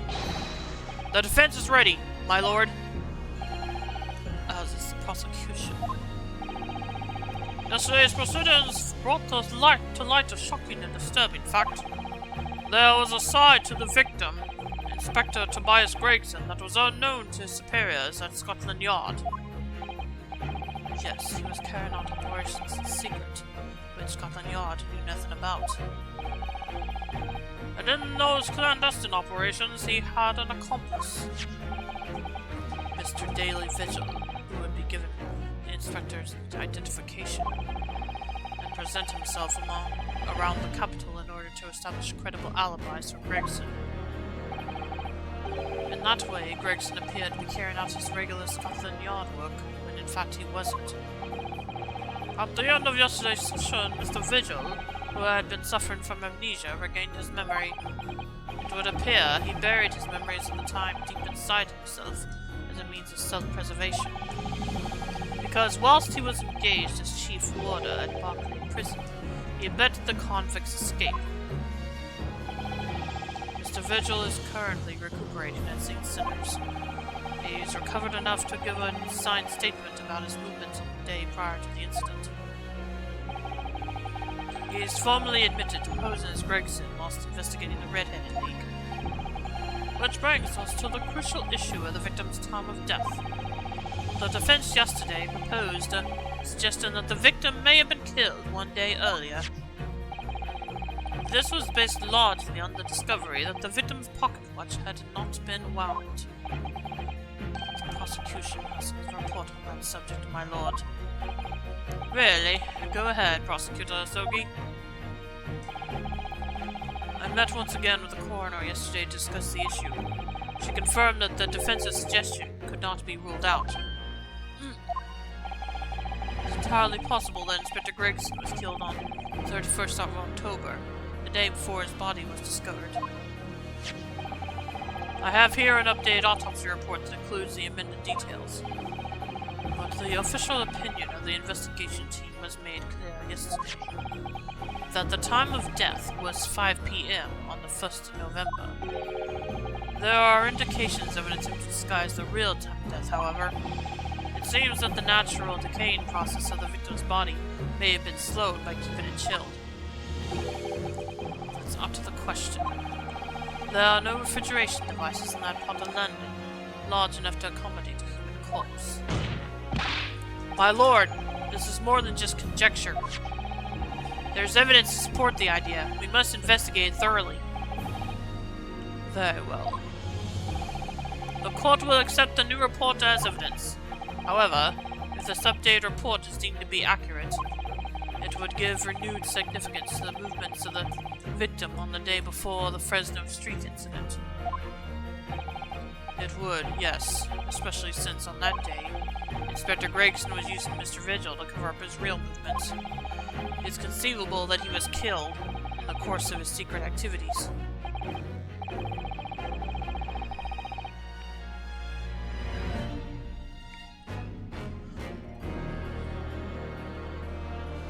Do I sense that the prosecution has some information regarding those activities? Scotland Yard put an enormous effort into investigating that precise matter yesterday. I think we should begin by presenting the results of that investigation work. So the prosecution calls its first witness now. Okay. Oh, hi Gina. State your name and occupation for the court. Inspector Jean Lestrade reporting. Representative of Scotland Yard.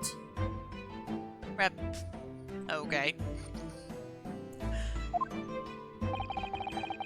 A self-conferred rank, but never mind. Gina, again. What's your problem, Otto? What's with that Gina again, look, eh? The boss meant the world to me. He done more for me than anyone else ever did. Oh, Inspector Inspector Gregson, you mean? He got me out of the back slums of the East End and took me under his wing. Told me that life can't have a purpose. So that's why I'm the best person to be standing here speaking for him. Oh, Gina. Right, all out of the goodness of Gregson's heart. Not at all that he had his arm twisted by Mr. Sholmes. No.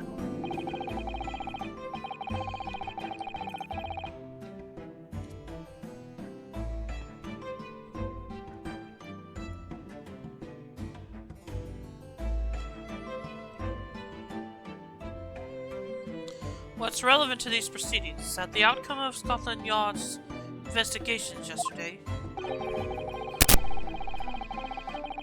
has revealed that the victim was carrying out some assignment the police knew nothing about.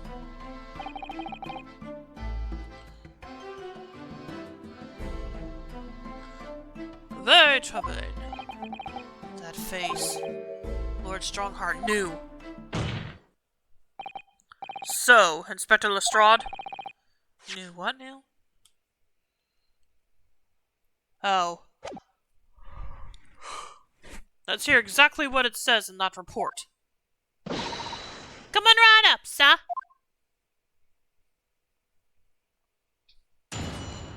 Witness testimony. The victim's movements. All yard detectives are supposed to follow orders and investigate what they're told. But a little search of the boss's office turned up a notebook that had a load of secret meetings in it. According to that, the boss was looking into some smuggled goods dealings that day. Looks like it was a big job and all, but the coppers weren't onto it yet. What matters most is, there's witnesses what saw the Reaper at the place too. Smuggled goods? Oh no, do I? I'm just telling you what was written in the book. Tobacco, tea, spices, medicine. Goods of all sorts flow into London by illegal channels from across the globe. It's well known that they're disposed of at regular black markets that take place in the capital. But the police are rarely able to locate them in time. So Inspector Gregson was investigating one of those black markets? It's been suggested that high-ranking government officials may be involved in black market activity. No doubt Gregson was trying to avoid details of his investigations being linked to the involved parties. That would explain why he was operating on his own authority, without the Yard's knowledge. Do we know where the dealings were taking place this time? In a particular room of the certain exclusive London Gentlemen's Club, and on the day in question. The accused is known to have been there. That's the conclusion of Scotland Yard's investigation into the matter. That can't be! We haven't heard anything about any of this. Members of the club have testified to it. There's no question the accused, Baroque von Zieks, was present. That would be very significant testimony, then. Oh my, but... Lord von Zieks made no mention of this, at all! In short, Lord von Zieks had ample opportunity to murder the victim.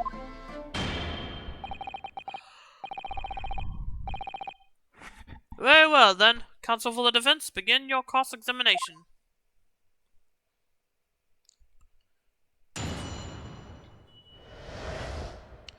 The victim's movements.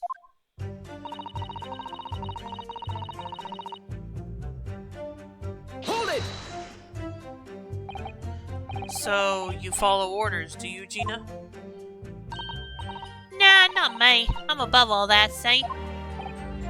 Oh. The boss always had special orders for me. Grab us some fish and chips, or go and give Toby his grub. That kind of thing. So, errands more than orders, then. This detective is still an apprentice, after all. Yeah, well, this apprentice ain't one to sit down and wait to be told what to do, even by the boss. That's why I've been doing my own investigations into what happened. I didn't find much at first.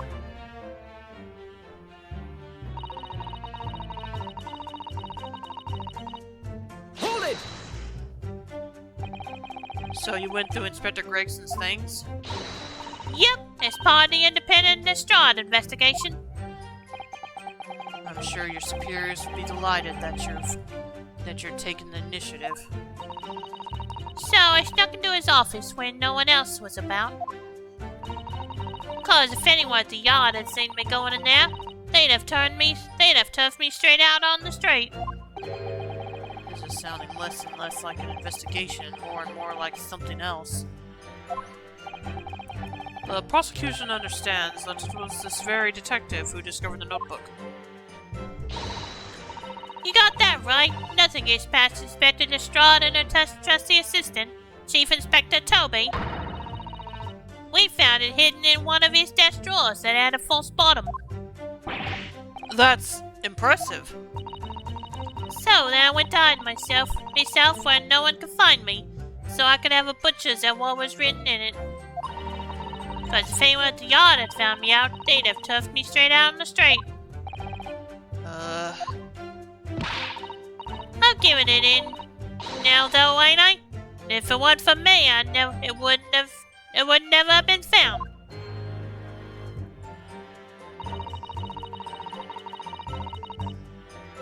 Hold it! Do you have any idea where those dealings were taking place? Yep, it was all there in the boss's notes. Let's see if I can remember. As already said, the illegal dealings are due to take place at a gentleman's club. Yes, I remember, but I was hoping to find out the name of the club. That won't be necessary. What? It's conceivable that the club might be used again by the smugglers in the future. Therefore, the prosecution has been asked not to reveal the name in these proceedings. I don't know what all the fuss is about. It's right here. All I gotta do is read it out. And I could too. I've got this reading game buttoned up now. Can't I show you what I can do? Go on, what's the arm? The judge hasn't signaled his objection yet. I could try to find out. What should I do? I'm gonna save first before I do anything.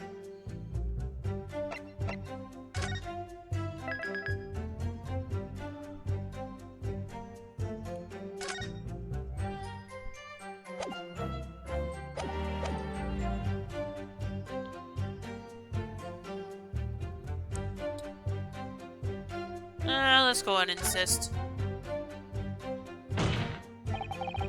This is a closed court. The proceedings are confidential. There shouldn't be any possibility of the information being leaked. As I explained, there is some possibility of politicians being involved in this affair. The prosecution is rightfully exercising caution, I imagine. No, my lord. The prosecution has no objection. Kazuma? There's no question that Inspector Gregson was looking into these black market dealings. However, it's not yet been established that he was on that particular trail on the day in question. If the defense requires to know the club's name, the prosecution has no intention of being obstructive. Right then. I can show off my reading skills.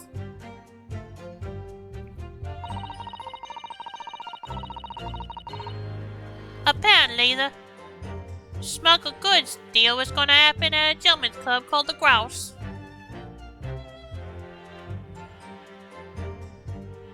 Hold it! The Grouse? What sort of club is that? I ain't got the foggiest. Clubs ain't exactly my thing. But I am kind of curious. They're not places where a foreign student like you would be readily admitted. Have you looked in the mirror recently? I tell you what, me and Chief Inspector Toby can go in undercover. Could you, though? I could pick out a good few marks and see what else I could find out while I was in there. I really don't think you should go picking out anything. Anyway, that's where these black market dealings were going to take place, is it? Yeah, it's gotta be. That's what the lower ranking detectives at the yard reckon. Says the even lower ranking detective.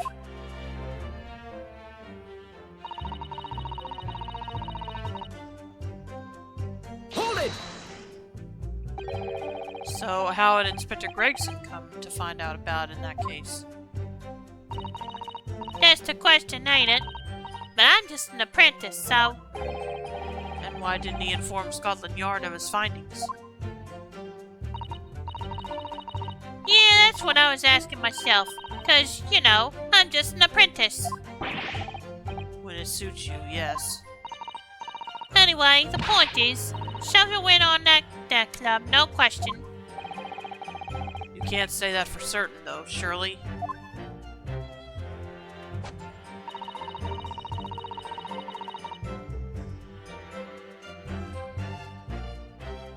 Hold it!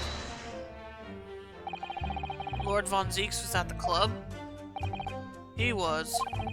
Detectives who visited the club yesterday to make inquiries have confirmed it. Several members have report having seen the accused being admitted to the room in question as a guest. Looks like there was no disputing that he was there then. Well, we know that Lord Von Zeeks was investigating Inspector Gregson, don't we? Perhaps he'd already discovered the inspector's secret notebook. Which led him to the club, you mean? Maybe. Presumably, then, there are also eyewitnesses who can testify that Gregson was there.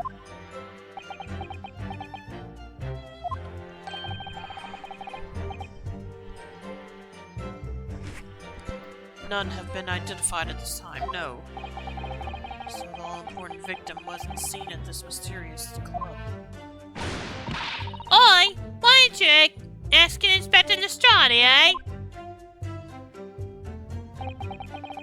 So that's all I've got to work with. Gina's not holding back with that ice-cold stare of hers, is she? I really don't know what to make of all this. Lord Von Zeeks told us that he was investigating Inspector Gregson, but he never once mentioned that he met the inspector the day before the incident. You don't think Lord Von Zeeks could have been lying to us, do you? That's not the only way to explain this. Oh!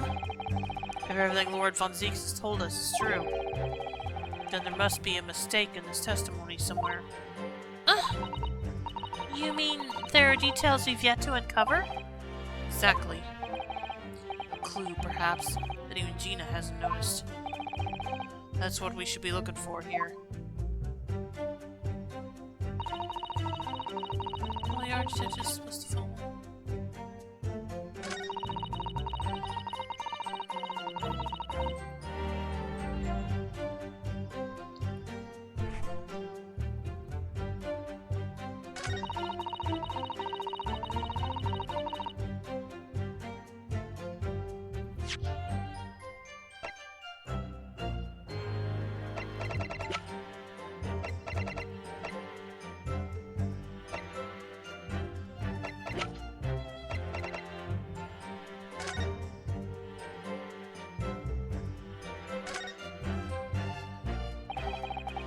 Let's have a look inside.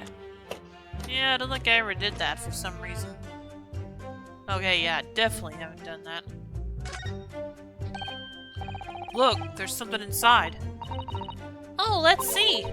It appears to be a passport, authorizing him to travel overseas. Was Inspector Gregson about to go on a trip abroad then? Perhaps the date of departure might tell us something. That was... Oh! What is it? It was for travel on the 31st of October, just one day before the incident. What? Really? The passport has been entered into the court record. A passport document that was in Inspector Gregson's possession. It was issued for travel to France the day before his body was discovered. Gregson went to France the day before his body was discovered. Well, no, obviously not.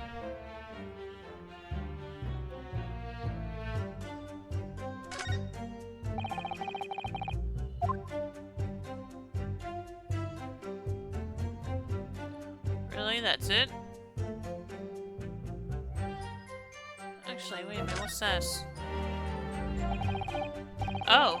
Did you see that? There's something stuck in the side of the trunk here. It's glinting. It's glinting. Looks like a fragment of metal of some sort. But it's wedged in so tight I can't remove it. Well, don't cut yourself. You'd better leave it, I think.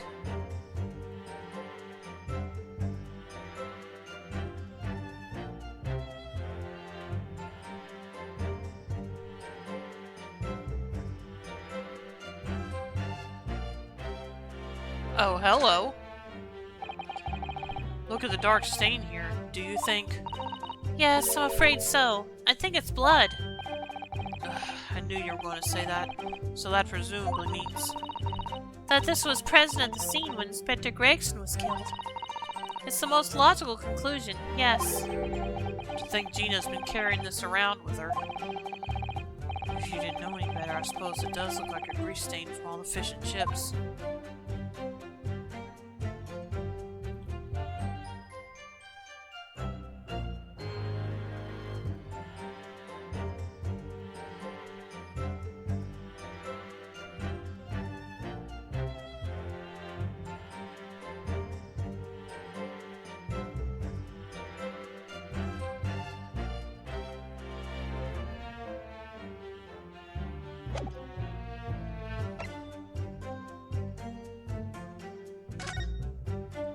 Last will and testament of Genshin Asogi.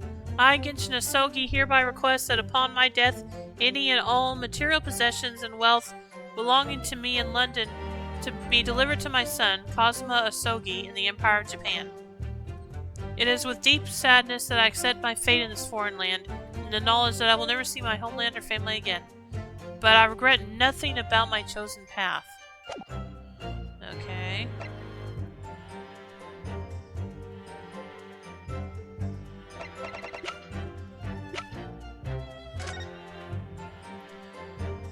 Name Tobias Gregson. Passport number ACD0522. Date of departure within 1 week from the 31st of October. Destination Port of Dunkirk, France.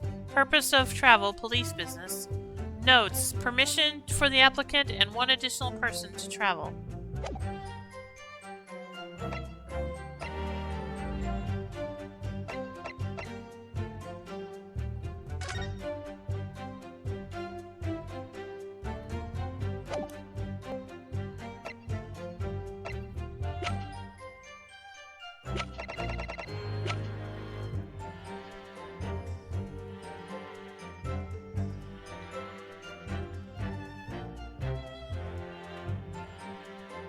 Okay, let me see.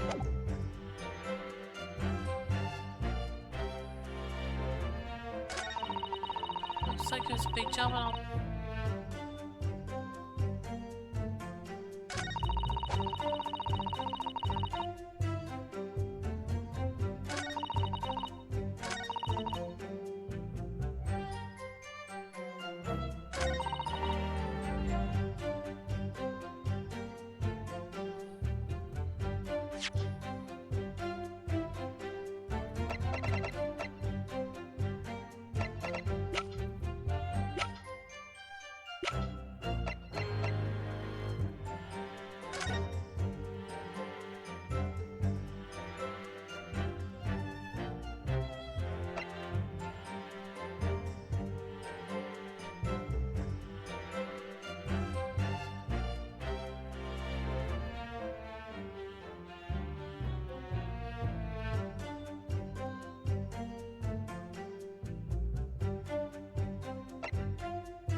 Yeah, I'm not sure what I'm supposed to do here. All the architects are supposed to follow orders of it. Tone.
There are details of a whole raft of cases dating back years on here, aren't there?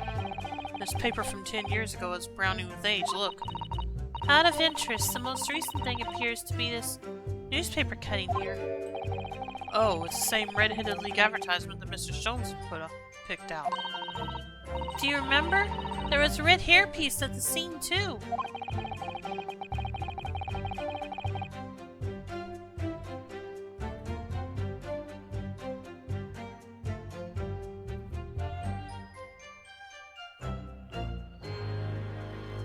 Was Inspector Gregson an exponent of the red-headed league, then?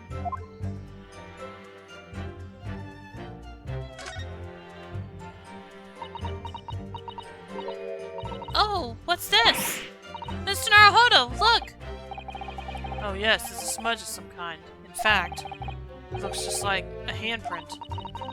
And the color, that's blood, isn't it? Oh dear, how disturbing.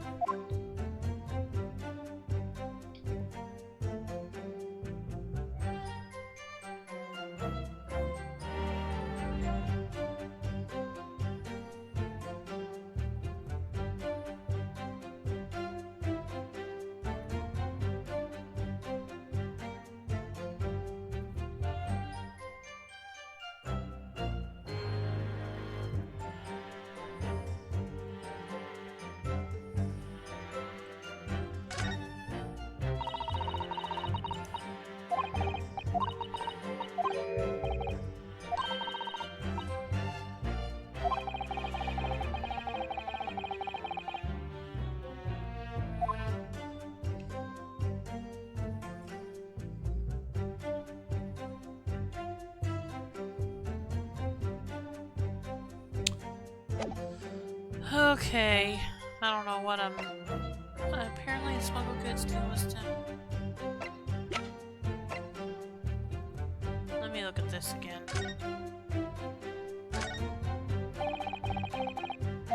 Oh, right. I need to start back here. Well, I suppose we should see what this inspector's identification looks like inside.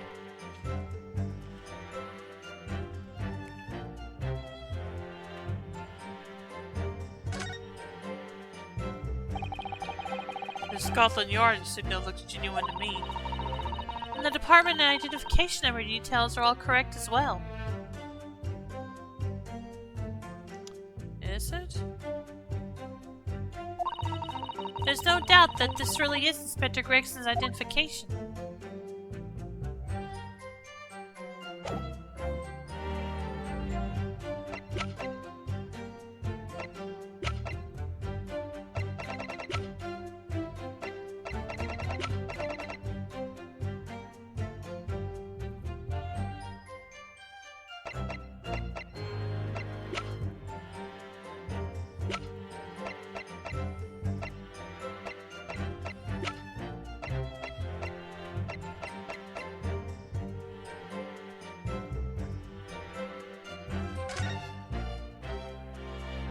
ACD 0522.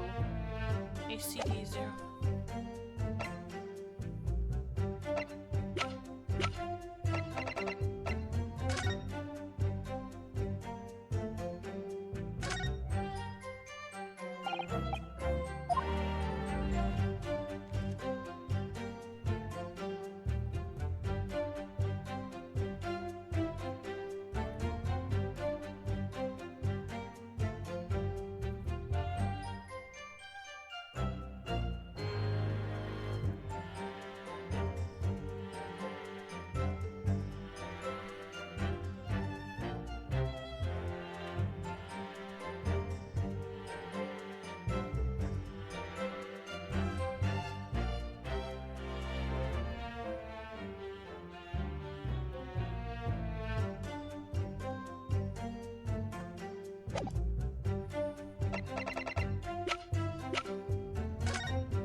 ACD 0522.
Hereby request that upon my...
Oh, yeah, okay.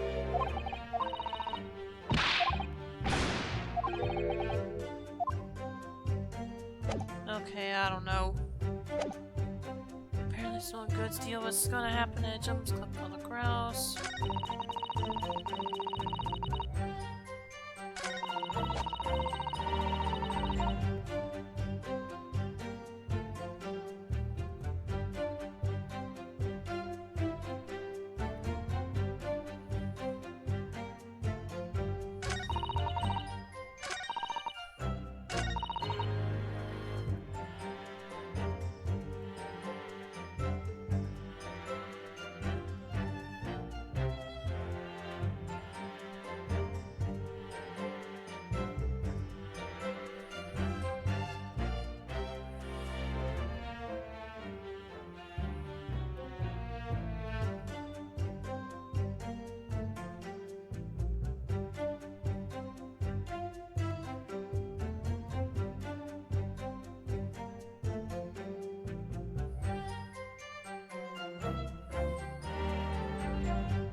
Hold it!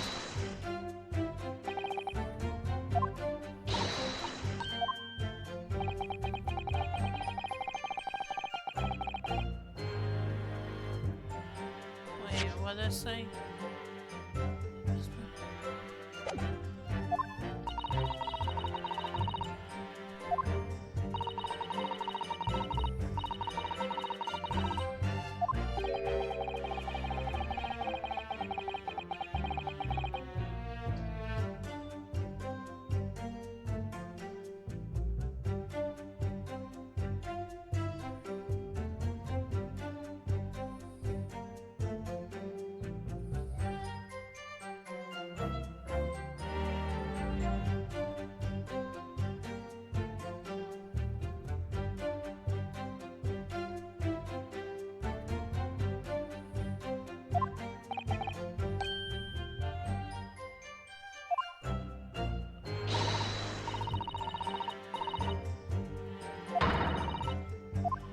Oh, right.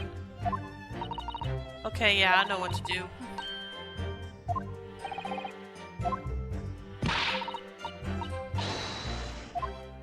I need to go back to that one statement, which I think... Yeah, it was in this one, I think. Hold it!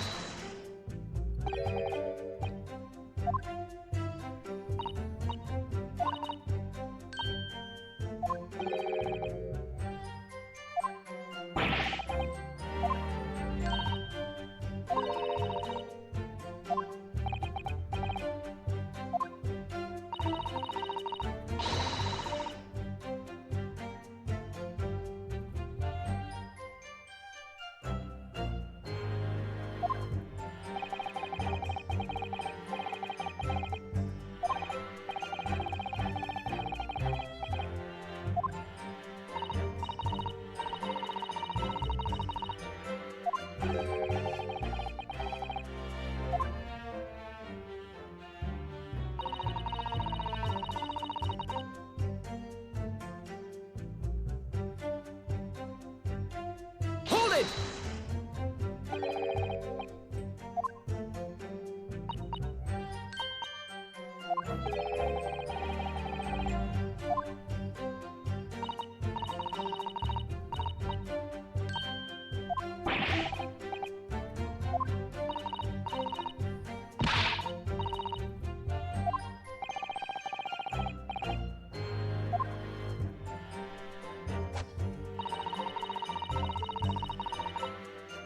Hold it!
Hold it!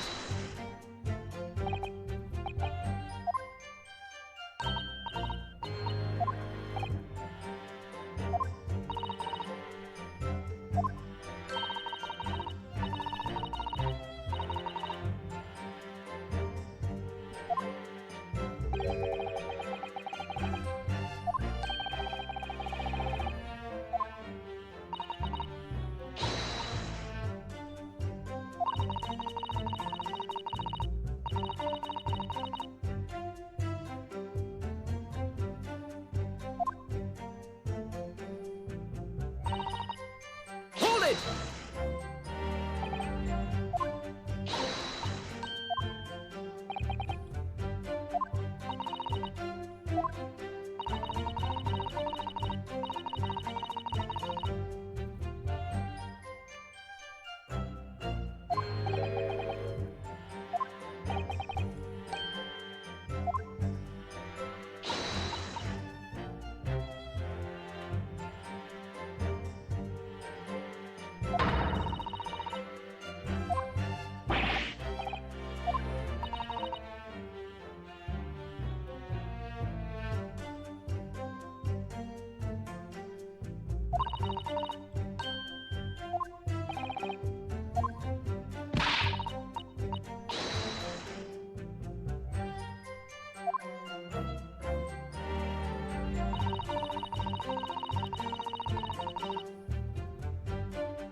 Hold it! Okay, I'm missing something somewhere.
season upon us, the demand so great, the consuming maw unavoidable. Yeah, I imagine so. Bloodstream Soup, how you doing? I can't figure out what I'm doing wrong here.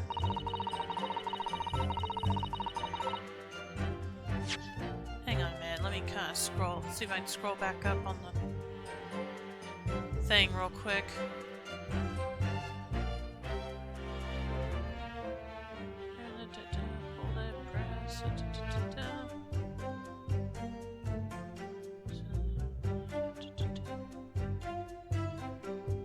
Nope, I think I lost that.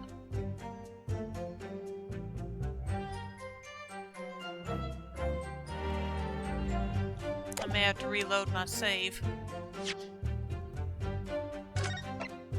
Because I'm not sure where that was.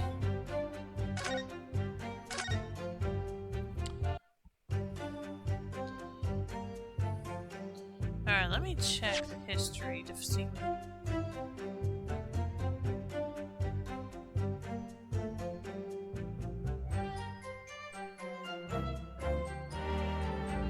Oh, okay. Well, did you...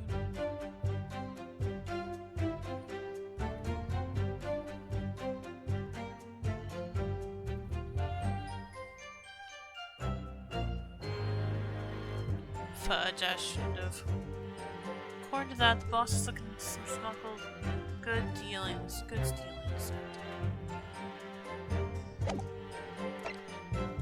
Maybe I should. I guess I'll see what wait and see does. Gina's only just learned to read. There's a good chance she might make a mistake. I worry she might mix up the letters P and Q and B and D.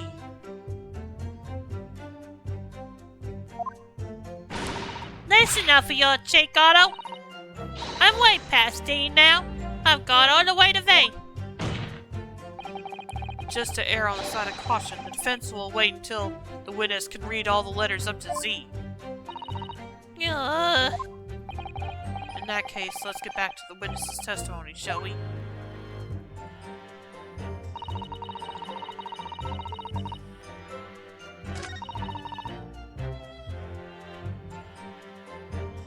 See, I don't understand what I'm missing. Because I've looked through everything. I don't know what... Well, I need to pick this. I need to get this again.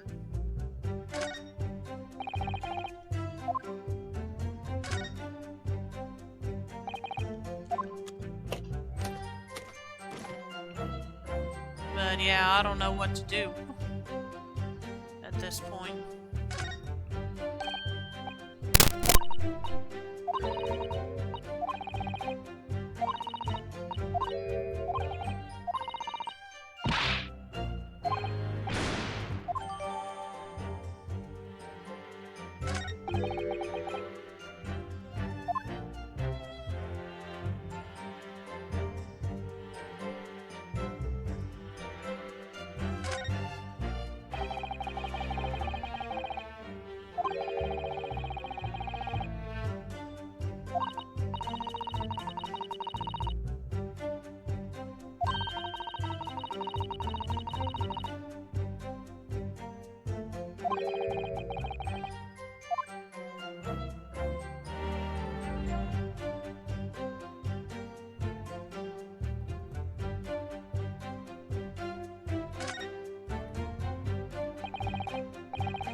it!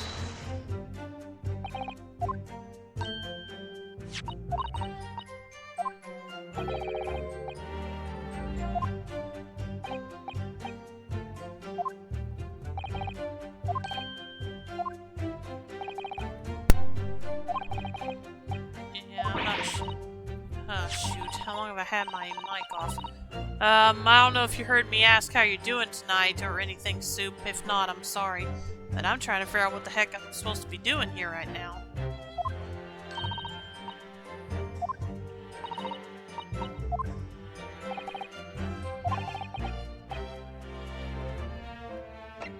Yeah, let's insist.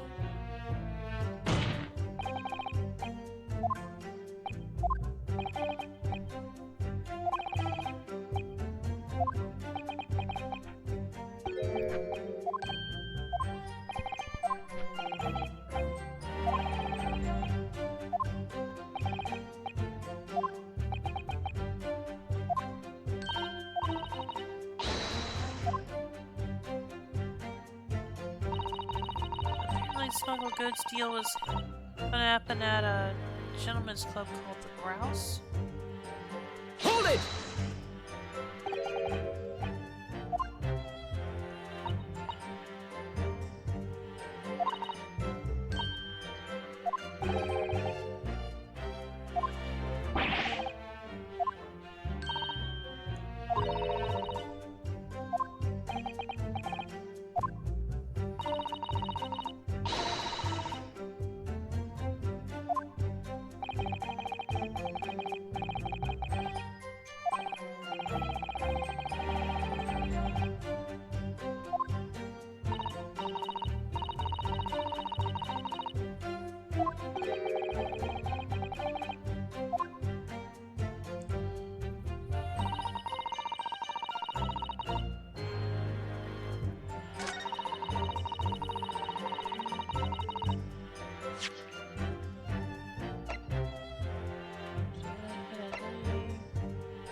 Oh, there we go.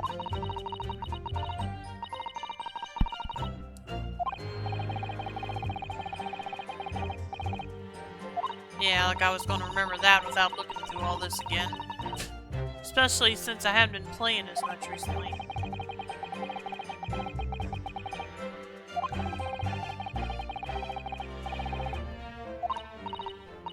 Well, at least I've finally figured out what to do.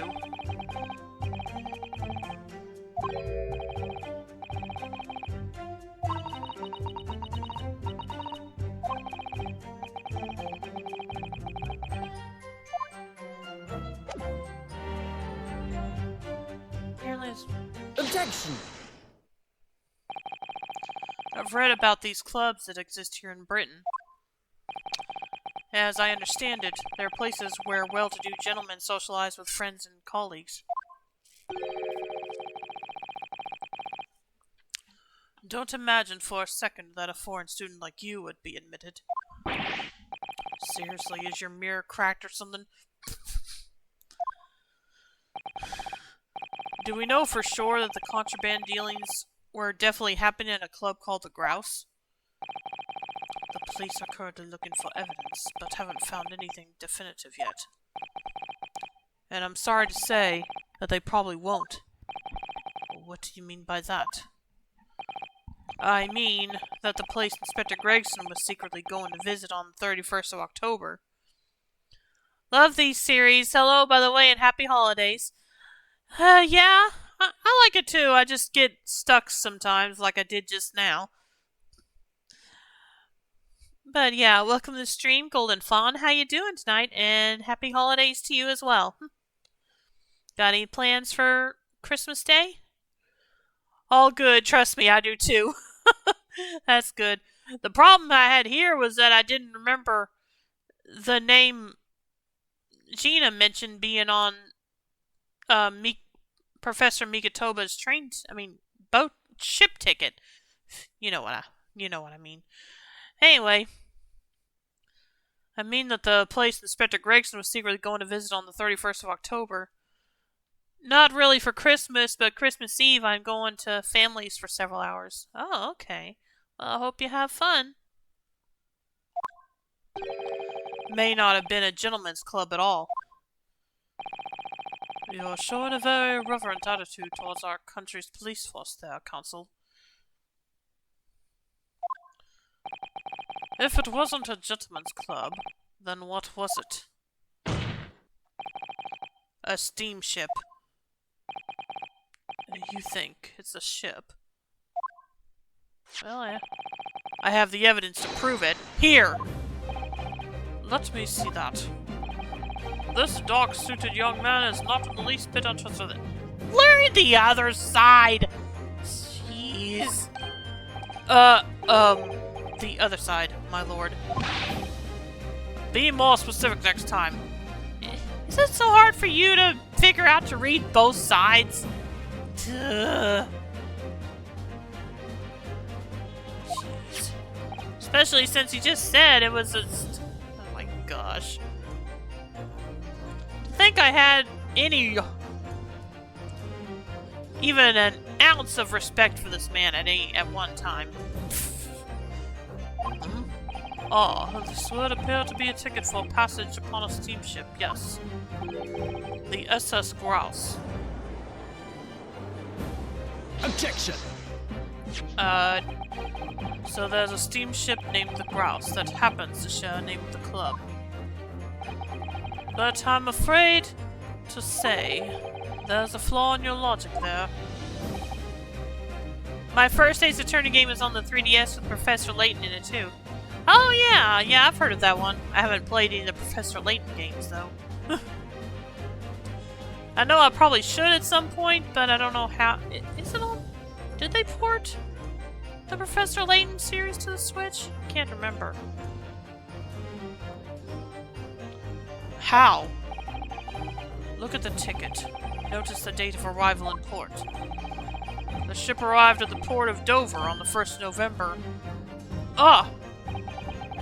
The day on which the sound like a gunshot was heard on Fresno Street. You don't say. They ported some of them? Oh, okay.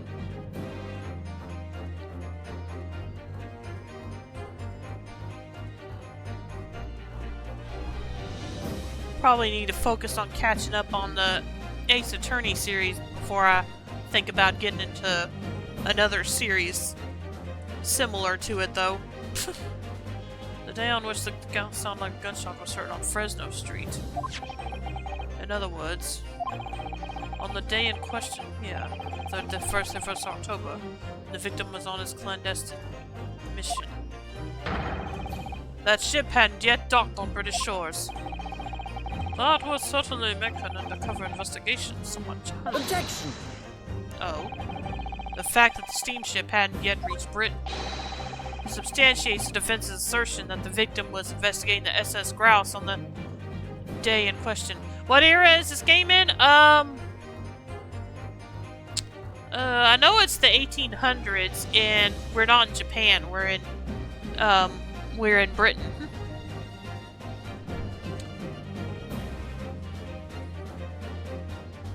I believe it's let me look up exactly when it takes place, just a sec, because I can't remember the exact year. Let's see.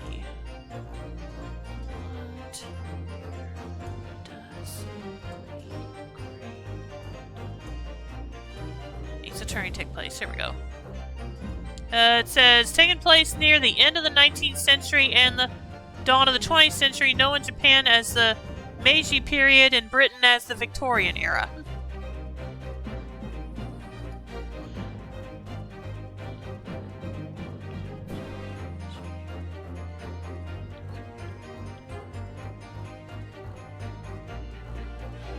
Interesting, because the outfits are throwing me off. Yeah, although these are special costumes I have on, but still.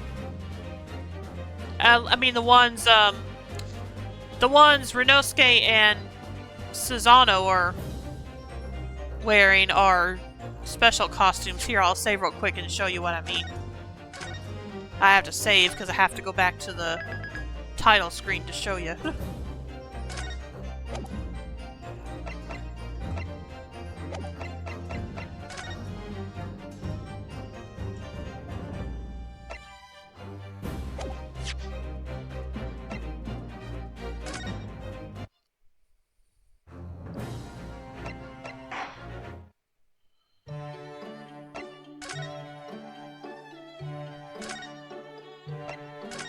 See, this is how they're normally dressed.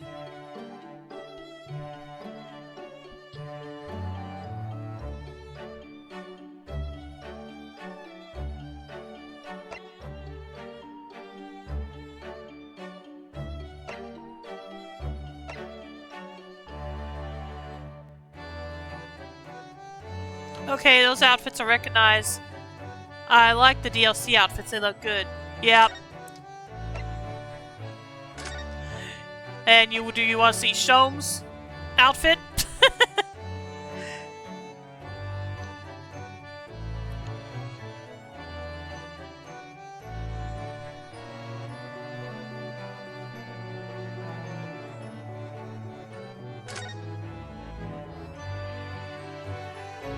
There you go.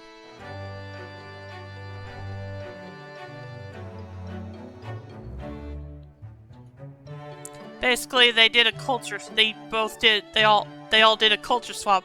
Yeah, it does look weird on him. You're right, especially in the cutscenes. But yeah, I'm gonna keep theirs on. I like their outfits. All right, let's continue.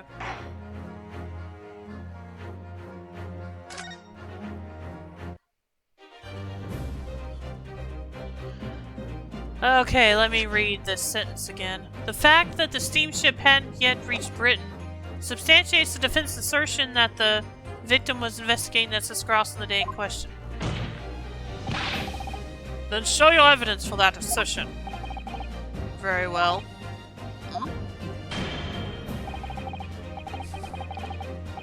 I'm sorry, I cannot take that thing seriously as his judge's mallet. That staff with the unicorn head on it.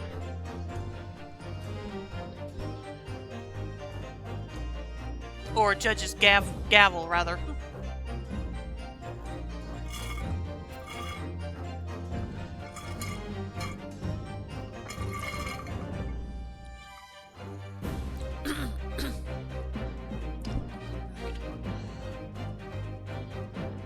In that case, Count. By the way, if you haven't played this, I'm going to assume if you haven't played this yet, I am on the final chapter of the game. So if you don't want spoilers, just giving you a heads up, Golden Fawn. In that case, counsel for the defense, present your evidence to the court now. Evidence that substantiates your claim that the victim was investigating the SS Grouse on the 31st of October. Oh, I'm good. I don't mind spoilers. All right, just making sure. It's this, isn't it? I think. Let me double check.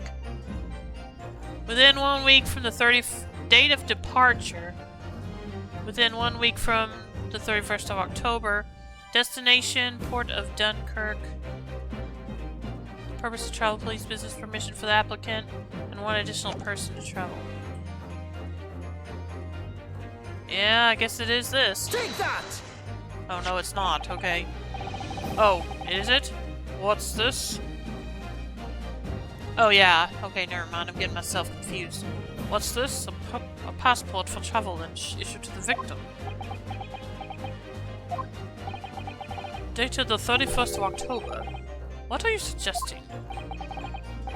I'm suggesting that just 1 day before the inspector's body was discovered, there's a distinct possibility he wasn't even in the country. Ugh. Is that true, Gina? Because you were supposed to be going with him, I thought. Unless he took someone else. Order! Order! This document is for passage to France. It does appear to have been officially authorized.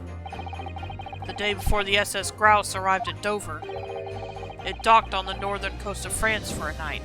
Oh. According to my father, who was on board, at the port of Dunkirk. Dunkirk, France. What could possibly have taken the victim there?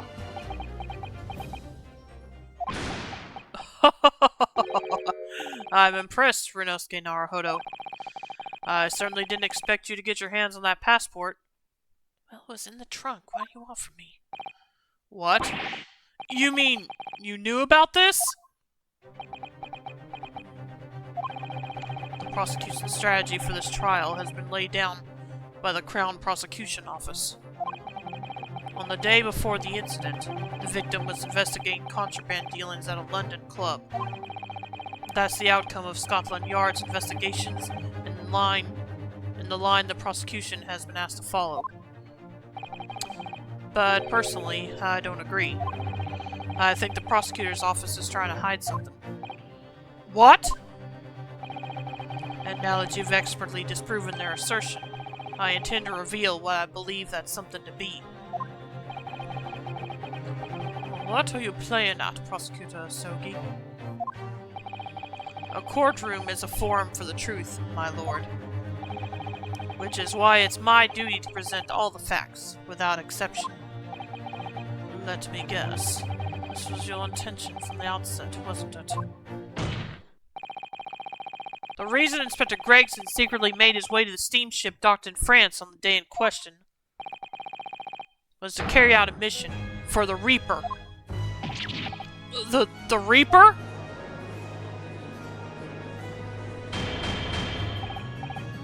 Seriously, that look. Like I said, I cannot take that thing seriously as a judge's gavel. Order! Order! What on earth are you saying, Consul? The prosecution made an assertion in court yesterday. Inspector Gregson was investigating the identity of the Reaper. When he discovered the location of the man's secret hideout, he was killed. As I'm sure everyone can imagine, by the Reaper's hand. He's playing both sides of the field. Yeah, pretty much. But in reality, the truth is the opposite of that. What? Inspector Gregson wasn't investigating the Reaper at all. He was, in fact, acting for the Reaper. So, you're saying the mission he was undertaking was, obviously, an assassination. Baroque von Zieks never carried out any of the actual killings. Whenever the Reaper's victims lost their lives, he always had a cast-iron alibi. Which tells us that he must have had an accomplice. And you claim that was Inspector Gregson? What the hell do you think you're saying, eh? My boss would never have done nothing like that. And yet, when you consider all the facts, it all makes perfect sense. No, it can't be. We also arrived at the same conclusion, didn't we? That Inspector Gregson was operating as the Reaper. Even so, there's no way that the person giving him his orders was Lord von Zieks. No, the true Reaper is somebody else. Baroque von Zieks is not the Reaper. A predictable response from someone who's advocating for the man. And even if it's true that Gregson was operating as an agent of the Reaper, the suggestion that he went aboard the SS Grouse on an assassination mission doesn't follow at all. Oh, you have some solid reason for doubting the assertion, do you, Consul? Absolutely. It's very simple. On the day in question, nobody was killed aboard that steamship. Professor Migatoba and Judge Ijoku were on that very ship. If somebody had been assassinated, certainly would have heard about it. What's so funny? You are right, of course. No suspicious deaths were reported on board the ship. But I think perhaps you've missed the point. That's precisely why Inspector Gregson himself lost his life. What? Gregson did board the SS Grouse that night with the intention of dispatching his mark. But his mission ended in failure. Failure? It seems that the defense hasn't yet grasped a very important detail here. What are you talking about? What detail? Inspector Gina Lestrade. Aye, what? The victim's notebook that you read an excerpt from earlier, that doesn't contain details of secret investigations at all. It describes 10 years of assassination plots to be carried out by the Reaper of the Bailey. You're lying. Even if all them bludgers what got taken out ain't it coming. The boss weren't the Reaper. Poor Gina. There's no question that... I love your voice acting. Aw, thanks. I'm glad you're enjoying it. There's no question that Tobias Gregson was heavily involved in the Reaper's activities. You may just be an apprentice, but if you spent any time at Scotland Yard, you must have heard rumors. I ain't heard nothing, and I don't believe a word of it. Then testify again, as a representative of Scotland Yard.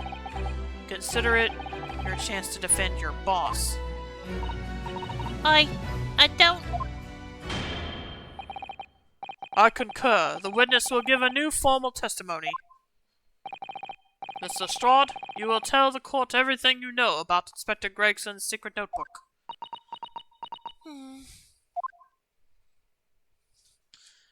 I'll be right back before I do this, so just a moment.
Okay, I'm back. Let's see what Gina has to say this time. The Reaper's Notebook. Yeah, this notebook does have a load of stuff about what the Reaper got up to these past 10 years. Thanks, Vaughn. Or Golden, whichever you prefer I call you.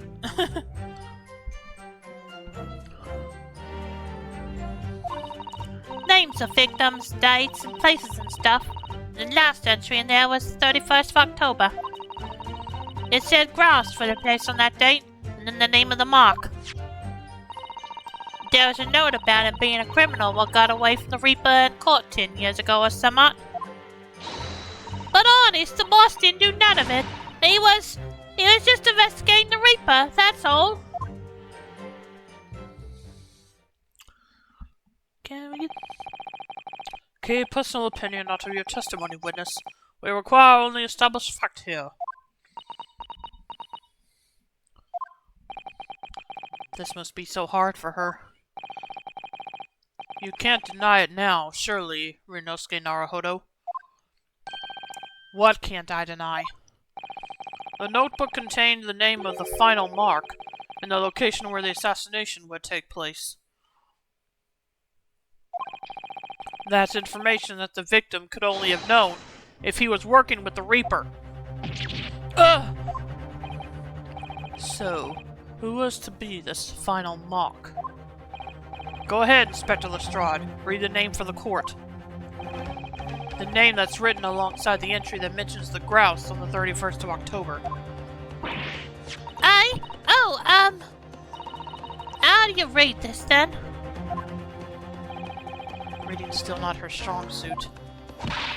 That ain't the problem, alright, Otto? How does she hear him? I thought that was like an inner thought. I can't tell if that's supposed to be his inner thoughts or him whispering. I know Susano can just finds him that readable, but I don't know if Gina is the same way.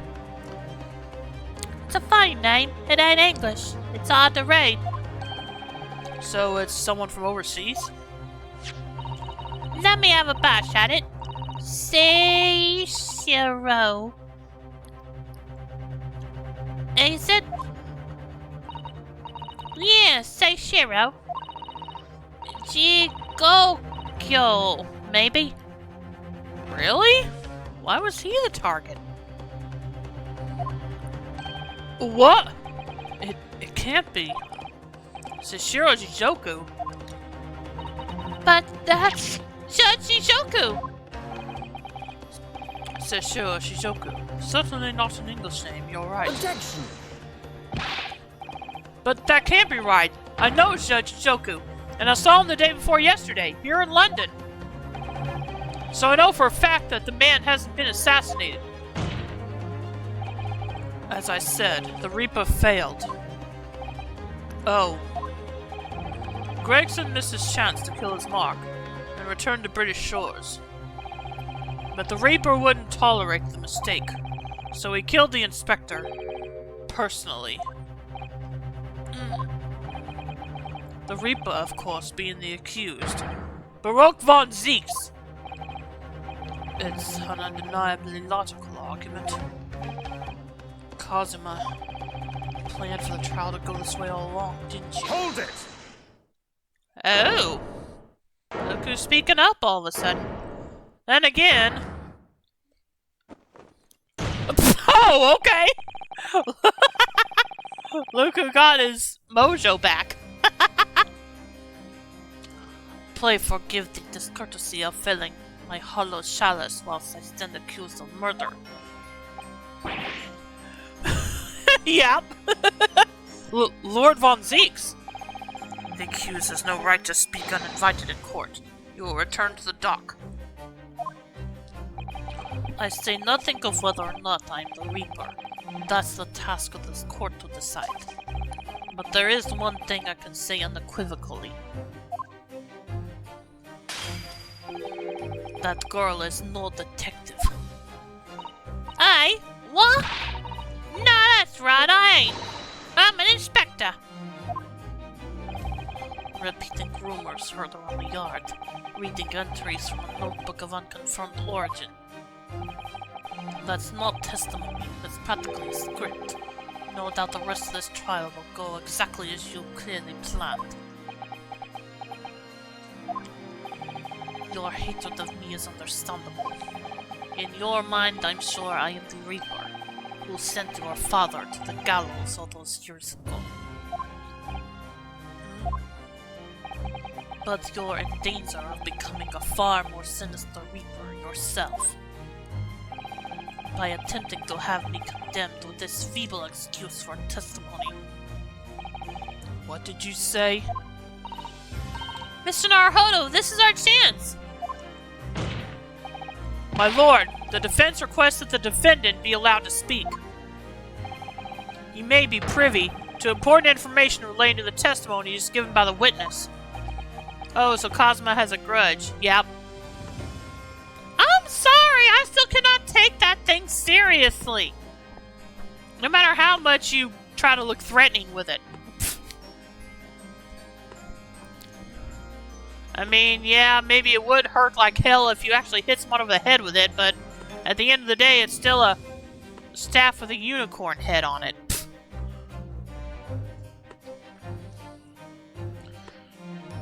But yeah, the story so far, Fawn, is that, yeah, I was just thinking the same thing. But yeah, the story, as we know it so far, is that, Kazuma's father was, found guilty of killing Von Zeke's older brother, 10 years ago, and was supposedly put to death. And so, yeah, that's the story we know so far.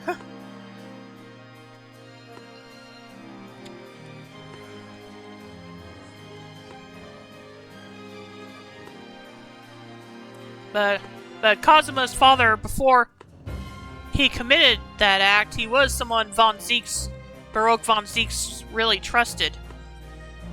So, you can imagine how hurt he was. Anyway, okay, enough of this. Let's keep going. Gosh dang it. Very well. I'll make an exception and grant the request. The defendant may remain in the witness stand for the cross-examination.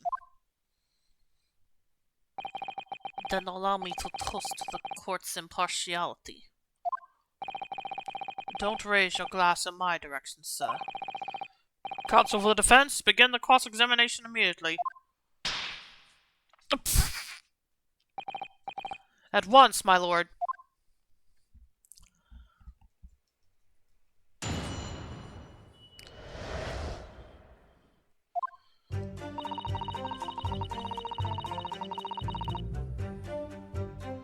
Hold it! In other words, it shows that Gregson was basically acting as the Reaper. Not you and all. That ain't the only explanation, is it? He could have been investigating the Reaper in secret, and that notebook said what it found out. If I may. When originally people began referring to me as the Reaper, I didn't object. I believed the power to intimidate London's criminal classes into compliance with the law to be beneficial.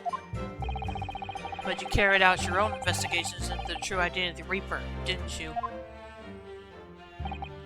Yes, those investigations proved conclusively that Gregson was one arm of the Reaper. One arm? What are you on about? The Reaper's victims were all extremely shrewd criminals at the top of their game. Yeah, go and get under there, Sammy. There's simply no way one person could have taken them all alone. The Reaper is an organization. With you at its head? I had spies at the yard keeping me abreast of Gregson's movements, letting me know when he was elsewhere. So I've been able to check the most recent entry in his book. I knew the location. You knew it said grouse? believing it to be a reference to the Gentlemen's Club, I went there on the day in question to investigate. Alone. Ah, so that explains why several members of the club claimed to have seen you there. Oh, so there actually is a club called that too. Okay. But of course the inspector was not there. Because at the time he was making his way to the steamship docked on the northern coast of France. As shown by the passport found in the victim's metal trunk. Very well then, back to your testimony about the contents of this notebook. Fine. Is something wrong, Mr. Naruhodo? You seemed a little shocked by something a moment ago. Oh, no, it's alright. I'm overthinking this, aren't I? Let me look at the history real quick. Show me the base because it... Okay. Hold it! Names of victims, dates, places, and stuff. One in particular. Well, beside the victims' names, this other name kept cropping up. Oh? What other name was that? It's the one I told you yesterday. The same name written over and over again. You mean... Asashin? Oh, her again. Yeah, that's the one. She a friend of yours or somebody, is she? Not really. You even listening yesterday?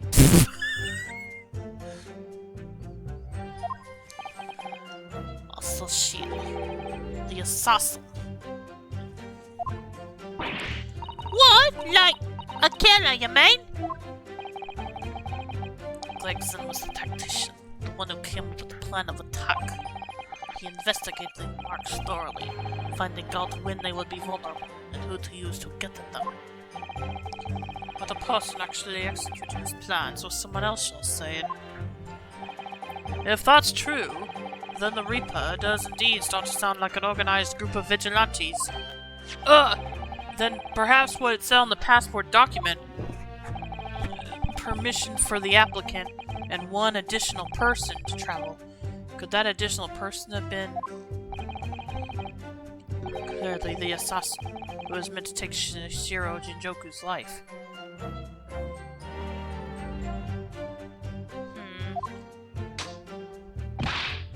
Gina, can you confirm that?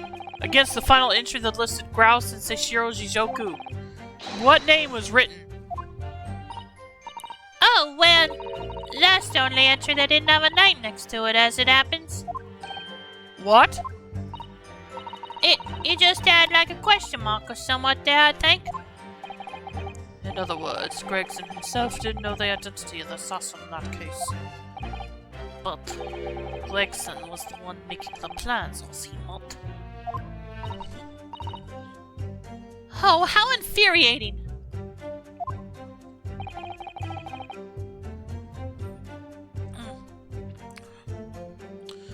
A nameless assassin? It said Grouse for the place on it. Oh, I already read this, I don't know what I'm doing. Hold it! And you're saying that the mark listed was Seishiro Shijoku? That's what it said. Funny odd name, if you ask me. And I thought your name was odd. So pleased to have lost my crown there. Mr. Jijoku is the presiding judge of Japan's Supreme Court of Judicature. Oh, remember the man. He came to our country as a visiting student 16 years ago. Studying international law and diplomacy under your tutelage, Lord Strongheart.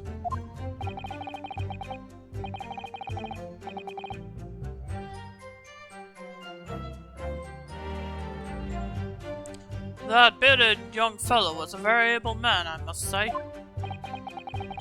So, Lord Strongheart was Judge Jijoku's mentor. If I'm not mistaken, he returned to Japan 10 years ago now. 10 years ago, after that fateful case. Precisely. In the aftermath of the Professor case, his repatriation was organized immediately. Repatriation? What does that mean? This thing is having me look up so many words. There we go. Repatriation, the return of someone to their own country. Oh, okay. Yeah, that's what happened.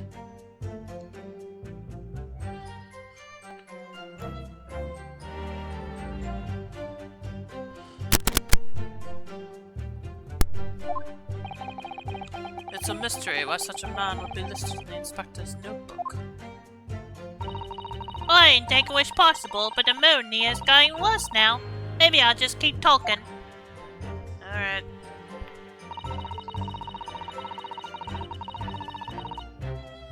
Hold it! What do you mean a criminal? Judge Izoku is no criminal. Well, don't ask me. I don't know nothing about it. Oh! Do you remember what Father told us? That Judge Izoku did once appear in court here in Britain. It was related to the Professor case, I'm sure. Yes, of course, you're right. Oh yeah, I remember now. Sashiro was trying to mitigate Genshin's guilt, so he took to the stand to testify. But he got a little carried away and, actually managed to break the witness stand. Oh yeah, I remember that. He also said some contemptuous words about the British Empire, for which he was charged.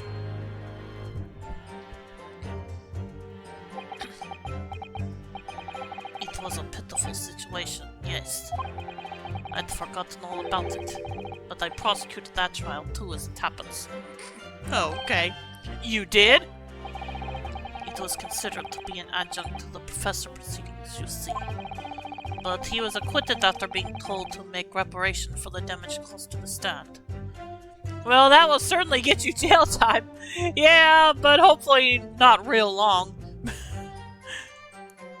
Although it did say he was acquitted, so I guess he didn't actually serve any time. Just had to, as they said, I guess make payments. Pay to replace the stand. Or to repair the damage to it. And there you have it. Have what? Surely the accused hasn't forgotten his own rule. That there's no saving anyone who faces the Reaper in court. Guilty or innocent alike. No! Are you suggesting that the reason Judge Izoku was targeted for assassination? The man was sent back to Japan immediately after that trial. The Reaper had no time to do his work. But then, 10 years later, the mark returns to Britain once more. Perhaps now you start to see just how vindictive the Reaper is. Come on, that's absurd! To take someone's life for that? Isn't the whole premise of the Reaper absurd? Killing those who have been found innocent? Clearly the rules by which the man operates are beyond a sane person's comprehension. But...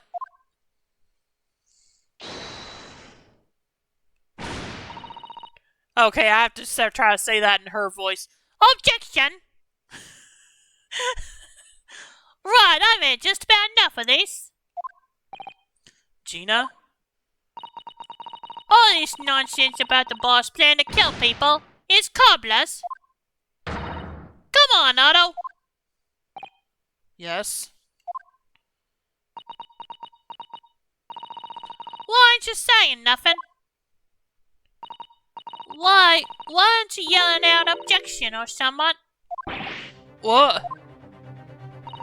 You gotta find a flaw. You do usually. Someone lying here, no question. You gotta look out who it is. Please, for the boss.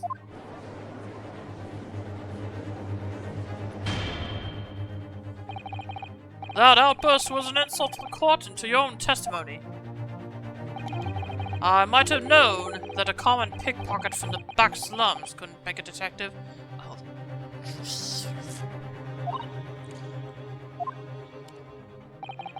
When this trial is over, you will forfeit your warrant card, Miss Lestrade.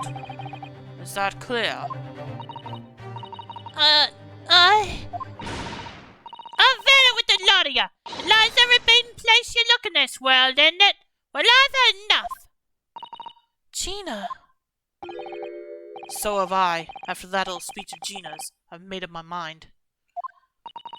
To do what, Mr. Naruhodo?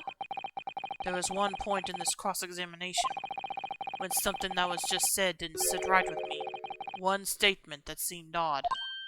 Oh! Do you mean... I'm not going to let Gina's plea for help fall on deaf ears. Come on, Otto. Help. You gotta find a flaw somewhere.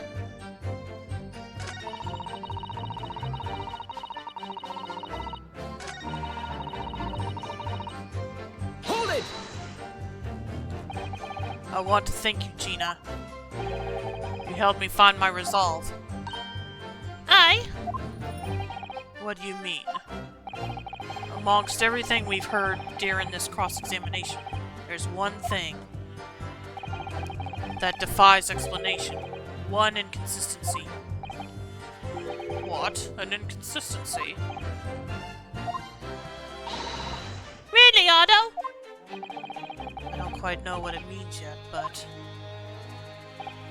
yes, there's an inconsistency in something that was said by... fudge. I don't remember. Let's see. Let me see if I can read through all the testimony again. Man, that was sent back. Nope, I can't. Darn it. This is the whole premise of the Reapers.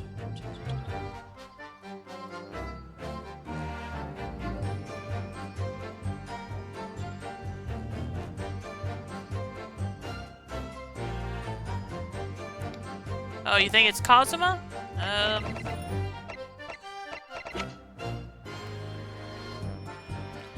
Hang on a minute.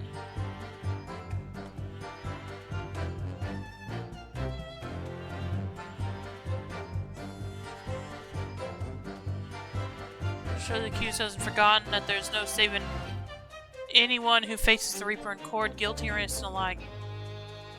He's Jesse, understands the mind of a killer, seems beyond the same person's understanding. Oh. Then 10 years ago, the mark returns to Britain once more. Perhaps now you start to see yourself in the depth of the Reaper is. It's the whole premise of the Reaper. And operates are beyond. I kind of see what you mean. I'm gonna go ahead and save before I choose that, but...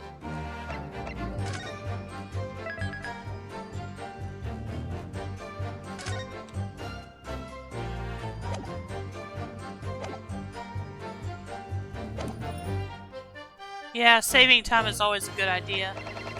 Alright, let's... oh. Take that! Okay, yep, that was it. By you, Kazuma Asogi. Me? Is this some attempt at filibustering, Counsel? What does that mean? I am not a law expert. I know that's a law term. I don't know, Ashi, are you here? I see you're in the Lit Community tab, but I don't know if you're actually here. Because I'm not quite sure what filibustering means. Obviously I've heard the word before, but an action such as a prolonged speech that obstructs progress in a legislative assembly while not technically contravening the required procedures. Act in an obstructive manner in a legislature, especially by speaking in an inordinate length. Well, yeah, he definitely did that.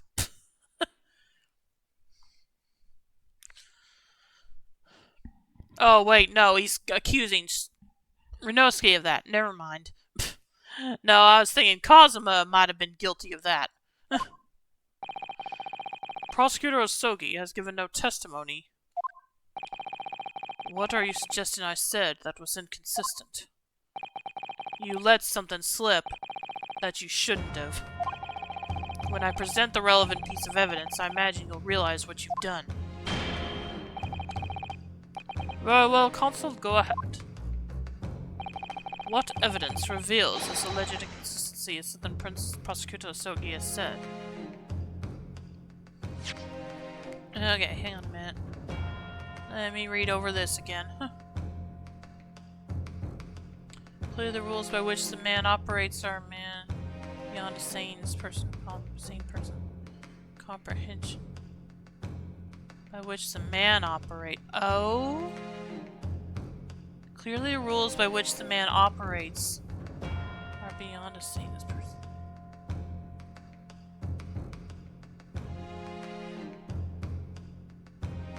I may be overthinking.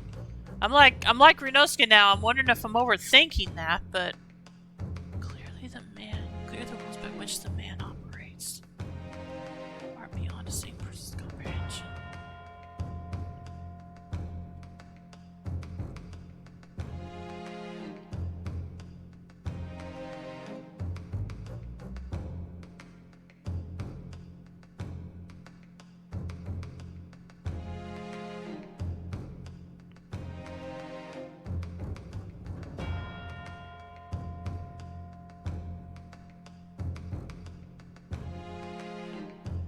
Okay, hang on a minute.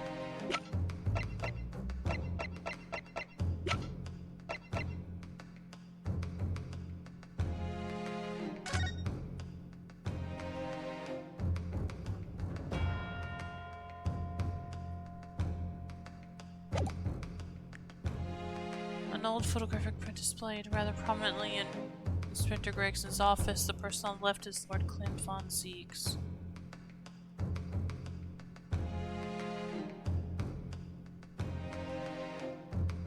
What evidence reveals his alleged inconsistency in something Prosecutor Asogi has said?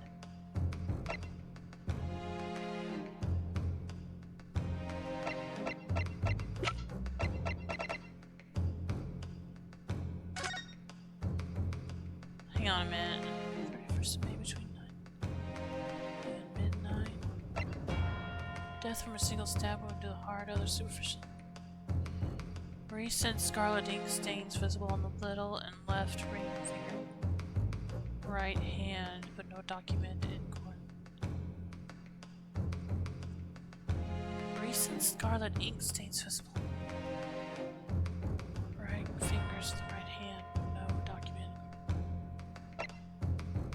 Vital evidence recovered from the victim's stomach during autopsy. Credit to Inspector Gregson for petitioning so doggedly for the no internal trauma noted. Okay, it may not be that.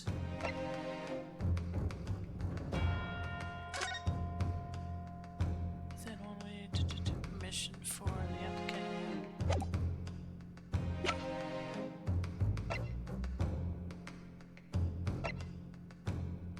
I don't have any. I don't think I have any information on that person, do I? Not in the evidence, I mean.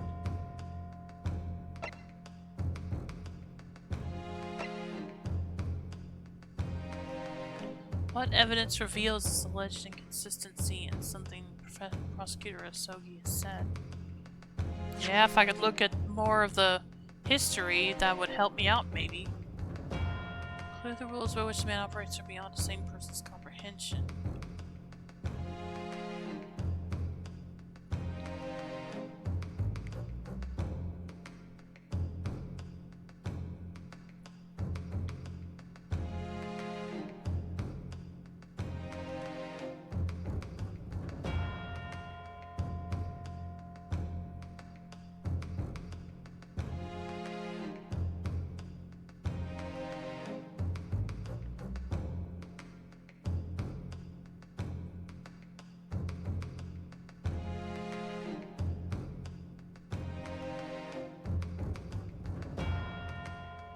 Okay, hang on a minute, let me read through this. Through all of this, I mean.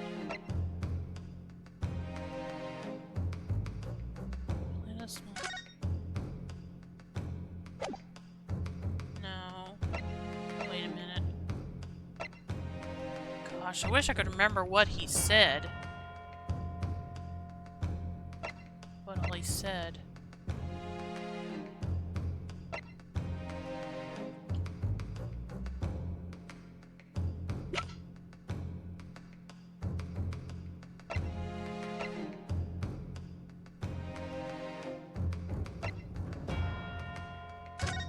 Oh wait, I get you to soak here. Death and all material possessions I want.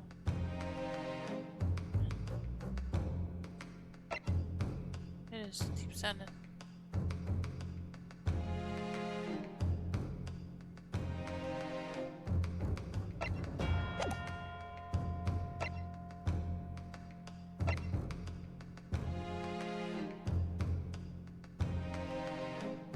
You do think it's the Asogi papers? The will? Okay, let me read it again. Last will and testament of Genshin Asogi. I, Genshin Asogi.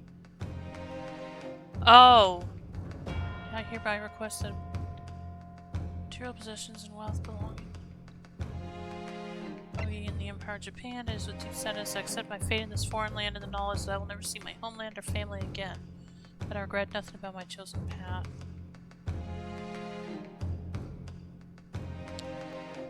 He knew he was gonna die. No, the person that was Tom that he knew. Oh! Okay, Lal. If this turns out, I'm not gonna worry about saving this time, because if this turns out not to be it, I'm gonna reload my last save and try to read what I can of the history again. Take that! Nope, that's not it. So, my initial impressions were correct. This is nonsense. Yeah, alright. Well, actually, let me go through this to make sure. You accused your best friend. Back it up with that. Clearly. The Renosuke Naruhodo I knew is dead. Yeah, okay, let me reload my save. Because I want to try to read the history again. Or however much of it I can.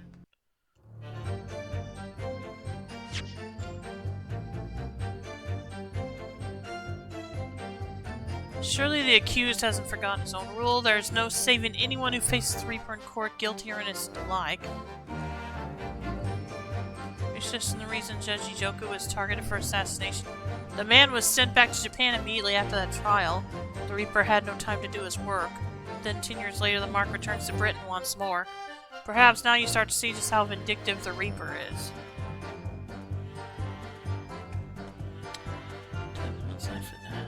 It's the whole premise of the Reaper absurd, killing those that have been found innocent, include the rules by which the man operates are beyond a sane person's comprehension.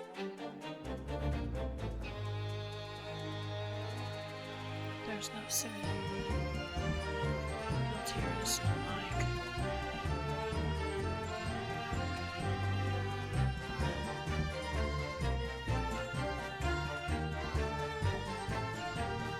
It's just the reason, Judge.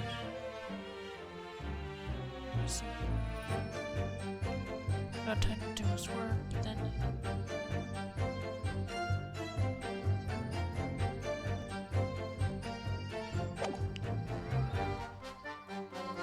Well, first off, let's do this again. Take that!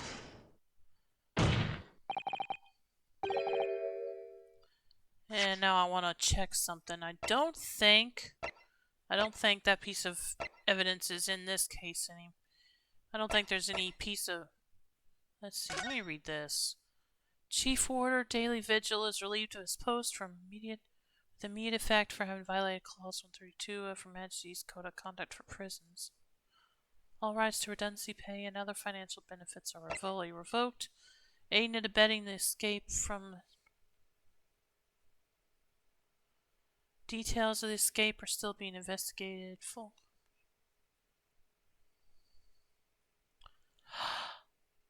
It might be this. Aiding and abetting the escape from this prison of convict. I think just... Yeah, it might be this. Details of this escape are still being investigated. Full cooperation with inquiries will be...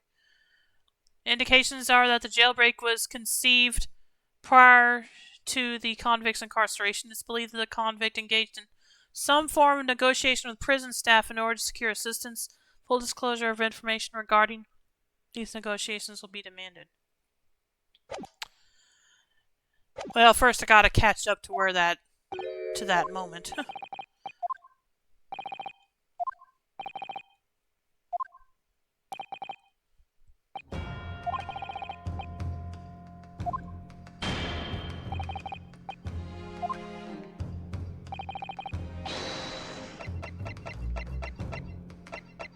Was it this? Let me check and make sure.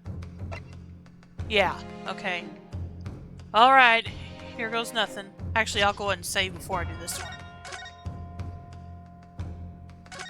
Because I went back and did what I wanted to do, so...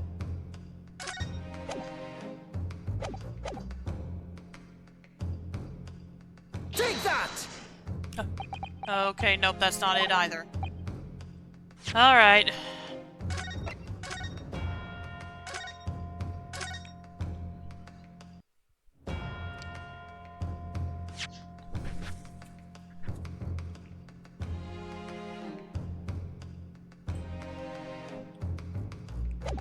We at least know it's Cosima, just gotta find the critical evidence. Yep.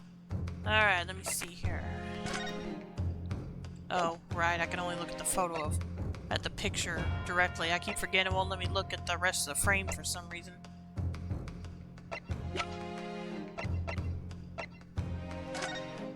Let's see. Victim, Tobias Gregson, age 45, nationality British. Time of death indeterminate. Evidence suggests measures may have been taken to disguise the time of death.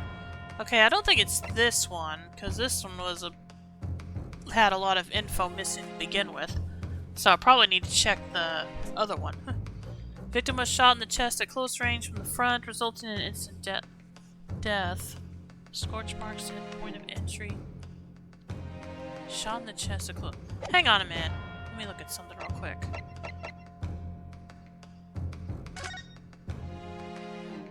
Fudge, I can't see where the gunshot is on this angle. From this angle.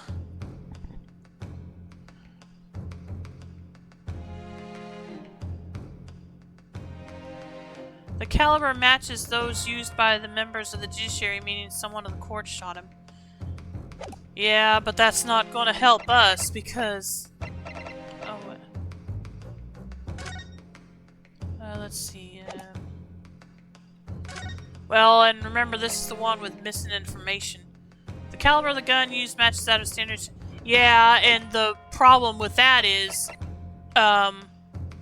they believe that it is Von Zeke's gun, so that's not going to help us. No, I need to check Oh, I thought there was... Okay, never mind. I don't know what I'm thinking. Clint's autopsy report. Where was the one that had the time of death of... I thought there was one that had... Maybe check the passport? Yeah, maybe. Within 1 week from permission for the applicant and one additional person to travel. Purpose of travel, police business. Port of Dunkirk, France. No, I don't think it's this. This doesn't really have much information. Well, actually, wait a minute. Permission for the applicant and one additional person to travel. Because we still don't know who that other person was.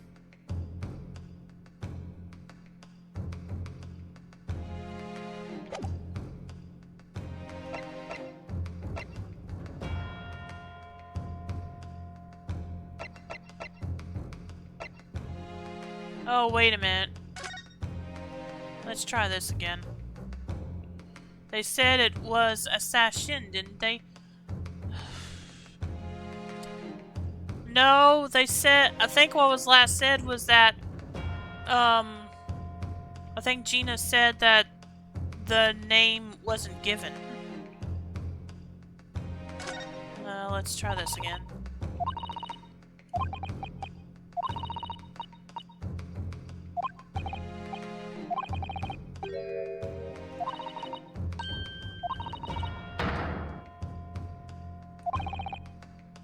Oh, do I do this now? Because... Well, I don't know what I'm doing. I just saved recently. A little doll of Mr. Sholmes in hair form. I've been told to tug its ears if I run out of options in the trial today. Okay, let's not do it just... Let's not use that just yet, then.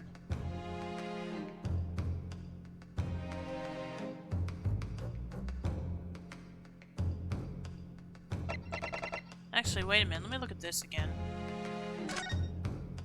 I know I've looked at this way too many times. I can't help it. Well, I suppose we can see what... yeah.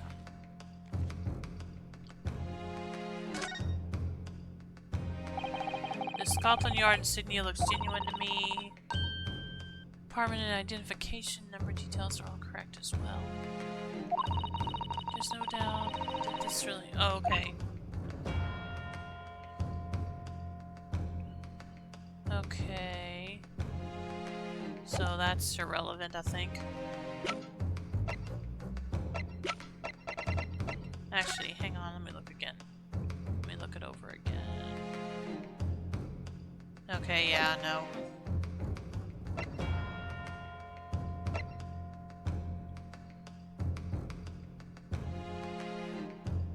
Names disappeared. The last Old Testament. Alright, let me go and try this. Take that!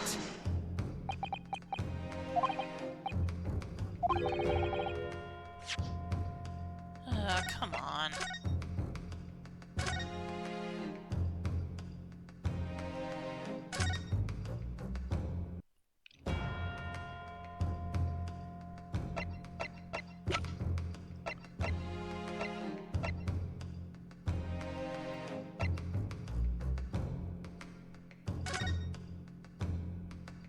Let me read some of this again.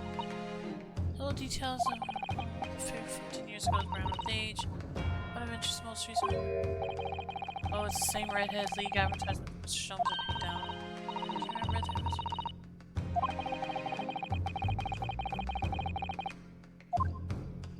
that? Okay, no, that's irrelevant now.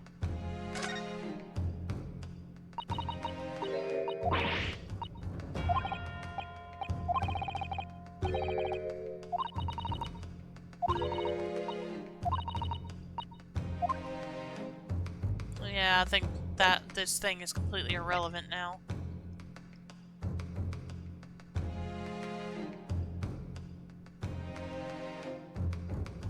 Did he say something about the gunshot? Cosima said something about a gunshot was heard at one point. Right? No, that wasn't during the cross-examination, though, was it? Was that during the cross-examination, though, is what matters?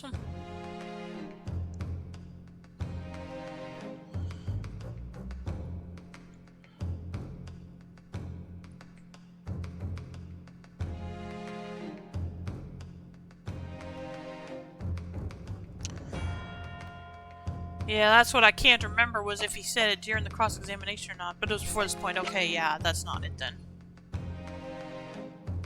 Is anyone without failing? Start ticking again. No.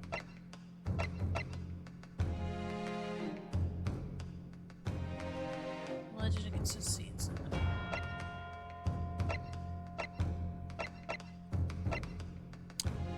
Iris' lucky charm, a little doll of Mr. Sholmes in hair form, and has been told to tug its ears for run out of options on trial today. I don't know if it's gonna be this just yet, but I'm gonna give it a try. Try anyway. Actually, let me look through some things. Redhead light. On account of the bequest of the late Ezekiel, how do you say that? Hopkins of Lebanon, Pennsylvania, USA. There is now a vacancy open which entitles a member of the league to 4 pounds a week. Yeah, okay, no.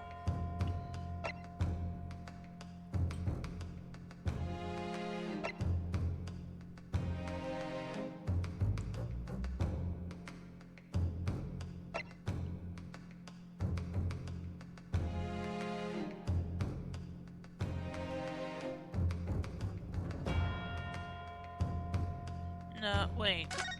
Did I try this? Yeah, I did. Okay, never mind.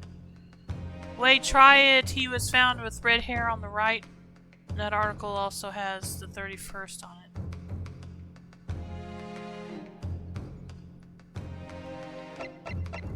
Well, okay.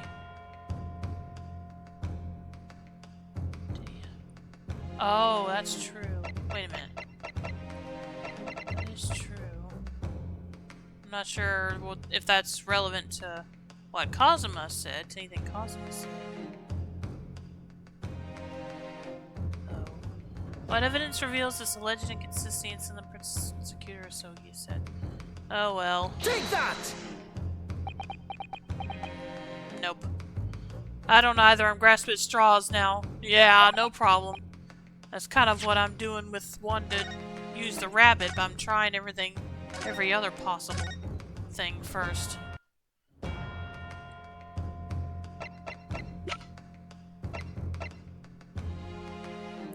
Those photographic print. No, Cosmo wouldn't care about that, I don't think. The autopsy report from the executive.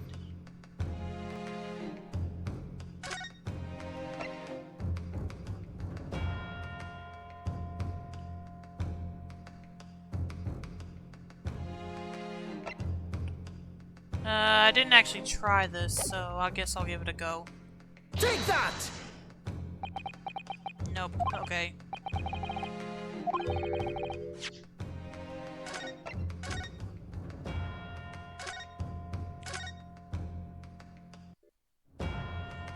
Yeah, you can call me dumb all you want if someone in chat wants to. I'm trying to figure this out. Although at this point I am thinking I just need to go with the Inspector Gregson's metal traveling trunk that was removed from the scene, subsequently recovered by Gina. I hate that it's only letting me. Okay. I hate that it's only letting me look at the passport in here.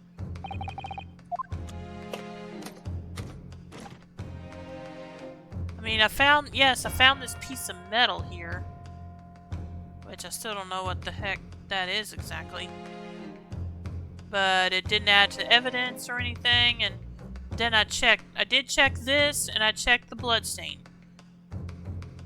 Yeah, I checked that. The problem is, it doesn't add that to the evidence. That, or the gash on the side, or the piece of metal. It only added this thing. The passport. And then the rest of the stuff here I can't examine. What about a secret compartment in the lid, maybe? It won't let me investigate that either. Because I checked that also, and I checked underneath. So yeah, I checked everything.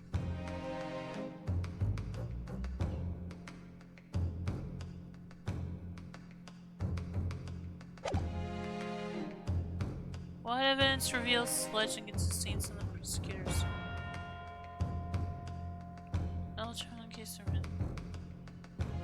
You know what, I'm going to give this a try anyway, just because of the other stuff I found. I don't know if it's going to make a difference or not. Take that! Oh, okay, yep, that's it. This is a trunk that belonged to Inspector Gregson. A metal construction, is it? That's certainly very heavy. What's this? A bloodstain, and a relatively fresh one, too.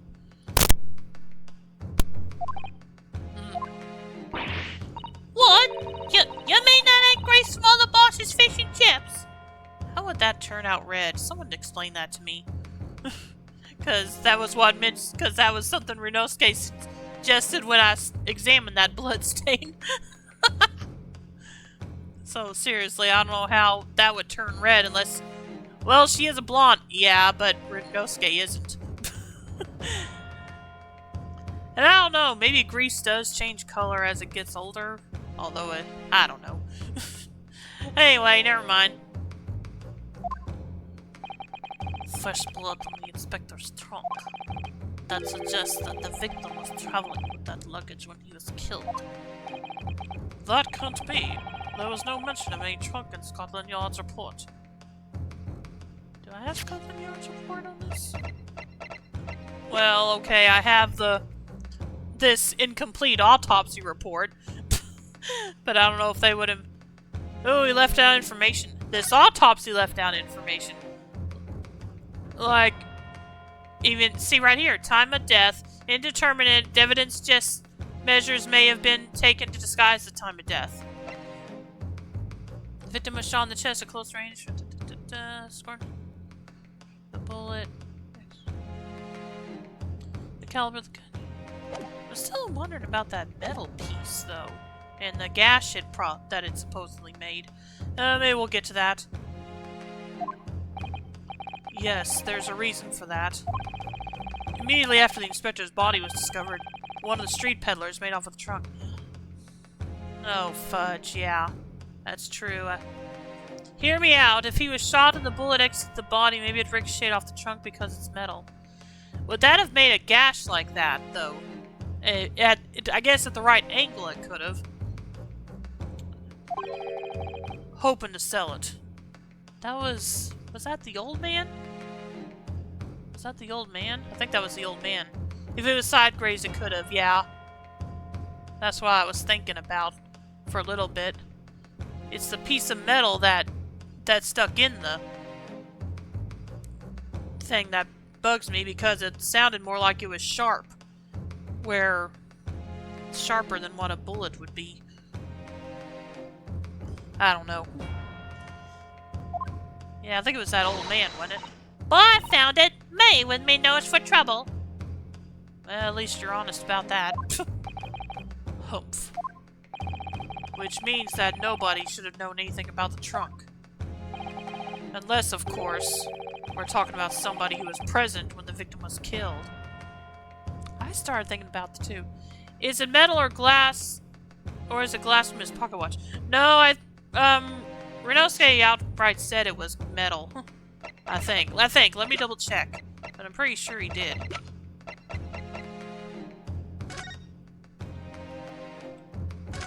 I need to open it again to see that. Because, yeah, the gash I can see with it closed, but not the piece of... Not this. Do you see that? There's something stuck in the middle. It's glinting.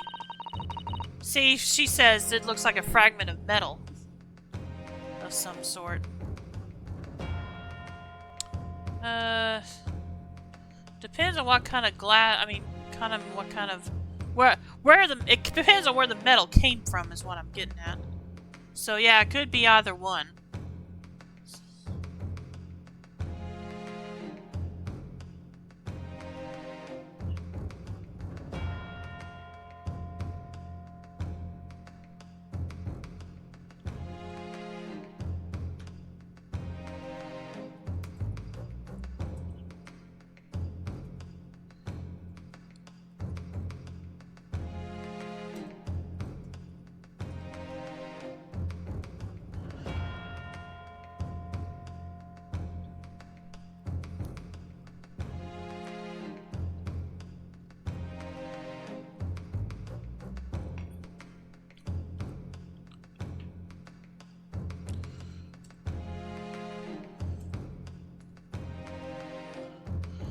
Okay, let me see here.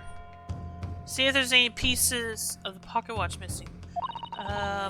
Might be hard to tell, I'll take a look, but it might be hard to tell. Let me see. Nope, I don't think so. It's all cracked, but all of it's still there, I think. The glass over the face really is badly cracked, look. What a shame when the inspector clearly looked after it so carefully. I imagine if Mr. Sholmes could repair it, don't you? Yes, I should think so. He's very adept at things like this. Useful man to have around, in fact. But kindly remember that he's a great detective, Mr. Naruhodo, not an odd job man. Yeah, see, I don't think any of it's missing. I think it's just all cracked.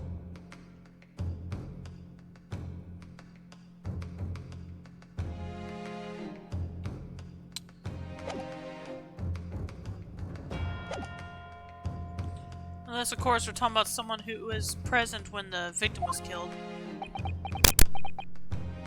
So he was his +1, huh?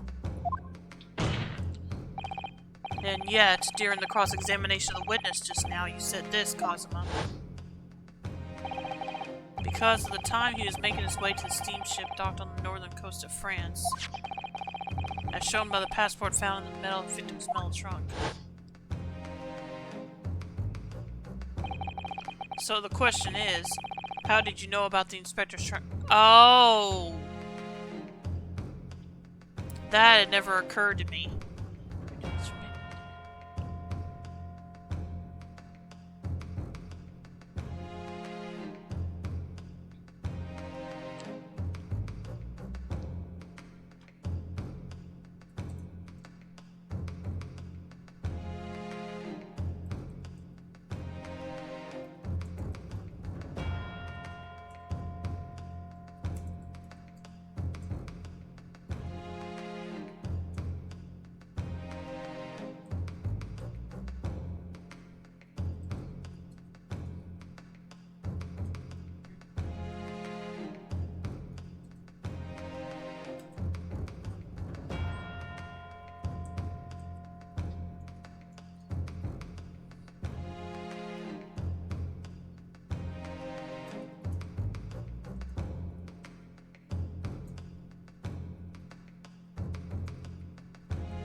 Okay, I'm sorry for the delay. I really need to...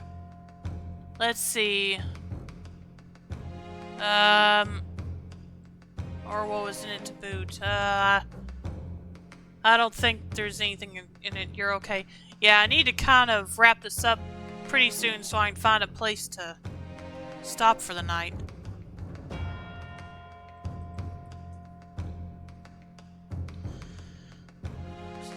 how did you know about the inspector's trunk? We know the man went on a trip to France. Where else would he have put his passport? His pocket, maybe? Objection! But you knew it was a metal trunk. How did you know about the inspector's trunk? I read the script, you idiot! Yeah. Love the stream, Mashi. How you doing? But you knew it was a metal trunk. Answer me honestly, Kazuma. On 31st of October, where exactly were you?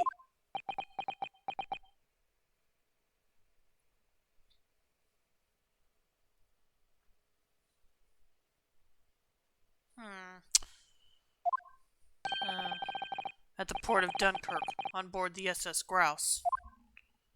Is that the answer you're looking for, Renosuke? Kazuma, what did you... I hadn't considered the possibility before, but if Kazuma was there on the ship, then it could only have been for one purpose. Oh no, Mr. Naruhodo! Surely you don't think...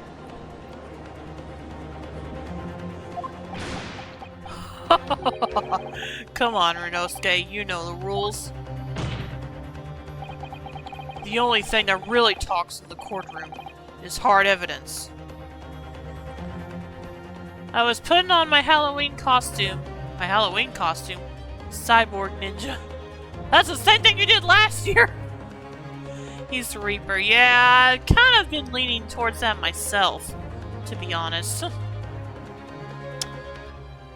And for the record, that's not a spoiler because we're both seeing this for the first time. Fawn hasn't played this before either. But yeah, I've been kind of leaning towards that myself, that he's the Reaper. No impersonators allowed. Sorry, he's been a thing throughout this entire series. So, sorry, Reaper from Overwatch. Plus, this game takes place long before you even existed, I would think. Maybe. I don't know. I never played Overwatch, so... I don't know how long that Reaper's been alive. Yeah, I haven't played this game, so this is all new to me. I'm having fun with this. I'm glad. And I'm glad you're not minding spoilers. The only thing that really tossed the court is hard evidence. As I understand it, Inspector Gregson always took that case with him when he traveled. So, as it stands, you've proven nothing. I think I know what the...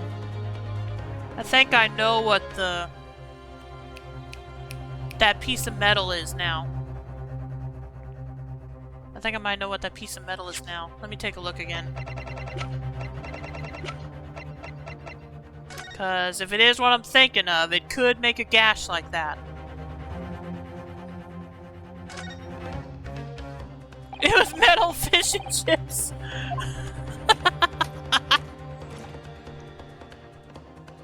Let me take a look at it again. Yeah, I bet that's what it is.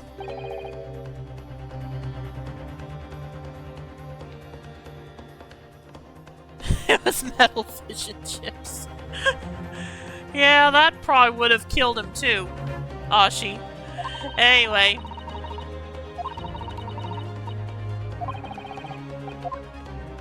Yeah, I think I know what it is now. I have a recipe for fish and chips from a very Overwatch cookbook. Oh, okay. That's interesting. So as it stands, you've proved nothing. Kazuma. Are you challenging me to prove it beyond all reasonable doubt? There's a place called Bell Fish and Chips in the King's Row area of London that Tracer likes to frequent. Oh, okay. That you were there that day, in the same place as the inspector. He was there with Gregson? There's a clue that you've overlooked. A secret that trunk can tell us. I can't be sure at this point. I'll need to verify it. But I have a nasty feeling that I'm going to be right. The accusation being made is deeply disturbing, but nevertheless we must test it. The defense will identify for the court where in the trunk this alleged clue is to be found. Where is the evidence that ties Prosecutor Sogi to Inspector Gregson? Okay, need to open the thing again. Seriously, that's getting kind of tedious now. Alright. Got it! There's a small piece of metal lodged in the wall of the trunk here, like the tip of a blade. Aye, a blade? Kazuma, slung around your waist as ever today, is the esteemed blade Karuma. Of course it is. Won't you draw it here in this courtroom for all to see? Come on. Exercise caution, my learned friend. That man is the son of London's most notorious killer.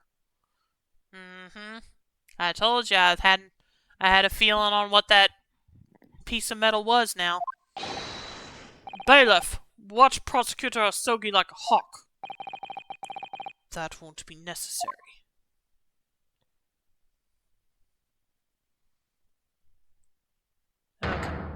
Okay, but what about your other one? Oh no! The tip is broken. Oh, okay, it is broken. Yeah. Okay, I didn't look at it right, but yep. If the fragment of metal from the trunk fits together with the end of the sword, the question of who was there with Inspector Gregson will be answered. Agreed, Kazuma Sogi?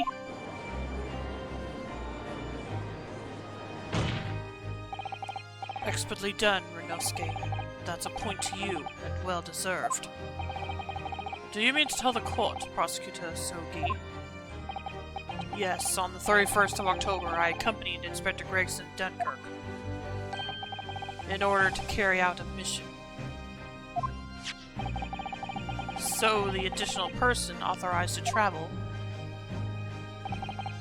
was me. And the mission was...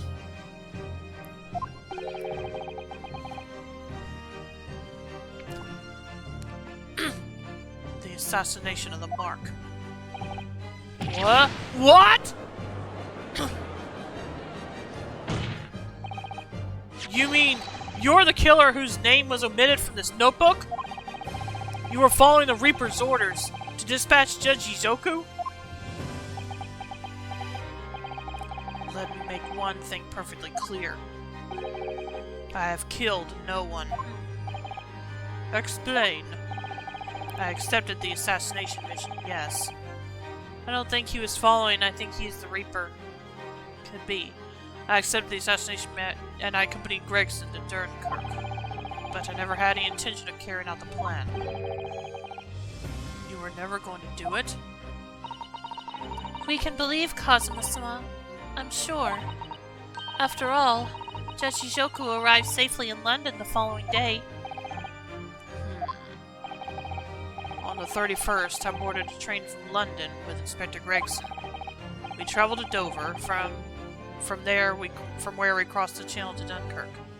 You already lied about being there, sweetheart. Yeah. I think I might know what she's getting at, though. Rives, Hugs, Chat, and Bruce T. Welcome to the stream, Dragoon. How you doing? Really do need to find a good place to stop for the night, because this is definitely not it. Let's see.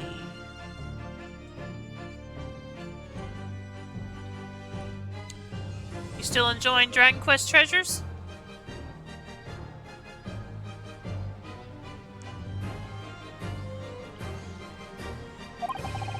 Then we boarded the SS Grouse and made for the cabin deck, as indicated in the plan. You went to Judge Izoku's cabin? Hello. Exactly. He wasn't there, though. We decided to wait, but you've already told us you had no intention of going through with it anyway. I didn't come to Great Britain to take anyone's life, so I left Gregson and disembarked the ship. I spent that night at a boarding house in the town and returned to England the following morning. A boarding house in Dunkirk? Does that mean he... never mind, I'm not going. My signature will be in the register book. It would be simple enough to verify. Then, what became of Chijoku? Gregson was no assassin, so the mark was spared. I'm sure it's easy enough to imagine what happened after that. I'm just chilling here? Okay. Gregson returned to England as well, having failed to complete the mission. Met with the Reaper in that room on Fresno Street to report the failure, causing the infuriated mastermind to pull the trigger. Are you still trying to pin this on Von Zeeks?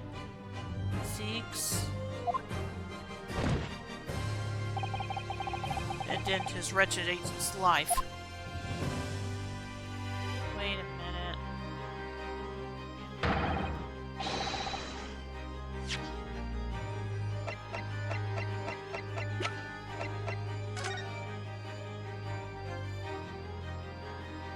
I wish I could go back and see that silhouette again to get a better look of its shape. I would have pinned it on Von Karma, but he hasn't been born yet. I'm sure one of his ancestors are probably alive, although they would probably be in Germany. So we still probably wouldn't see them here.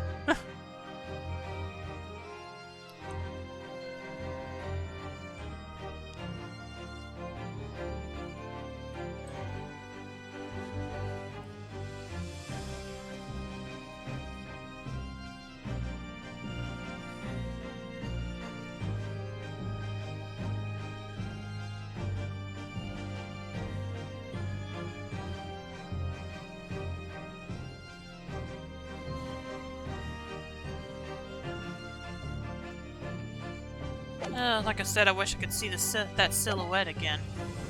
That's the real truth behind Inspector Gregson's murder. Objection!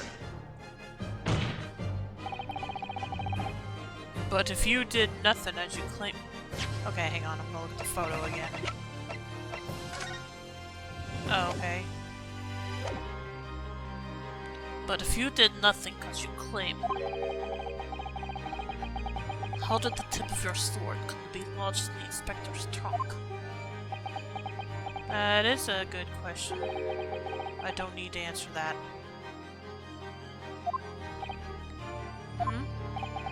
The victim was killed by a gunshot. A small fragment of a Japanese blade isn't relevant to the case. And accordingly, I choose to exercise my right to silence on that matter.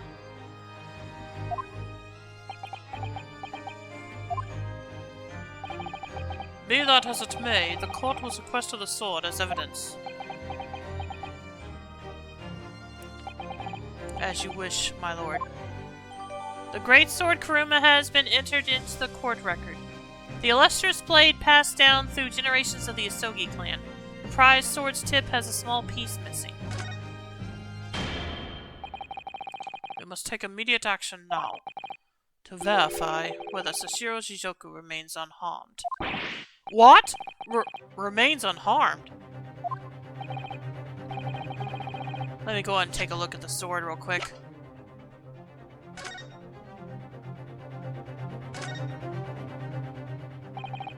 Kuruma, the Great Blade. It's such a thing of beauty, I want to gaze on it for hours.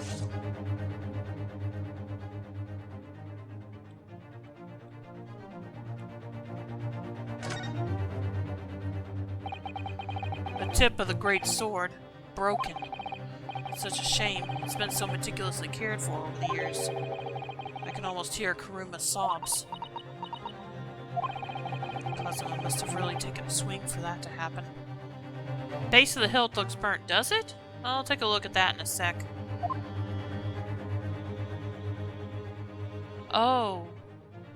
But it won't let me examine it. So I think it's just a shadow effect, maybe. Because, yeah, it won't let me examine any other part of it, I don't think. Nope.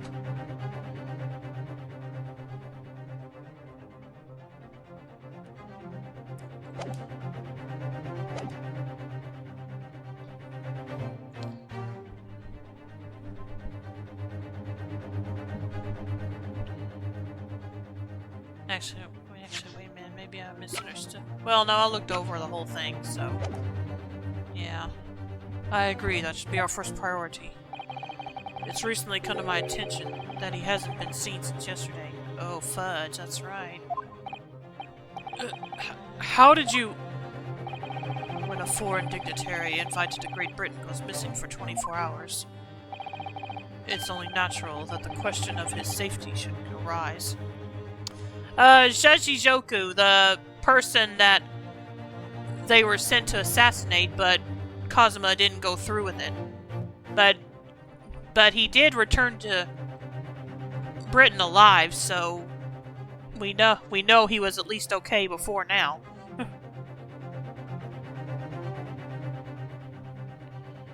Or rather, he did make it to Britain safely on the ship, so he was okay before now, at least. Here, I'll show you who I'm talking about. He's in the people record. This guy. The Minister of Foreign Affairs and a judge of the Supreme Court of Judicature in Japan. He's the man who acquitted me when I was once accused of murder.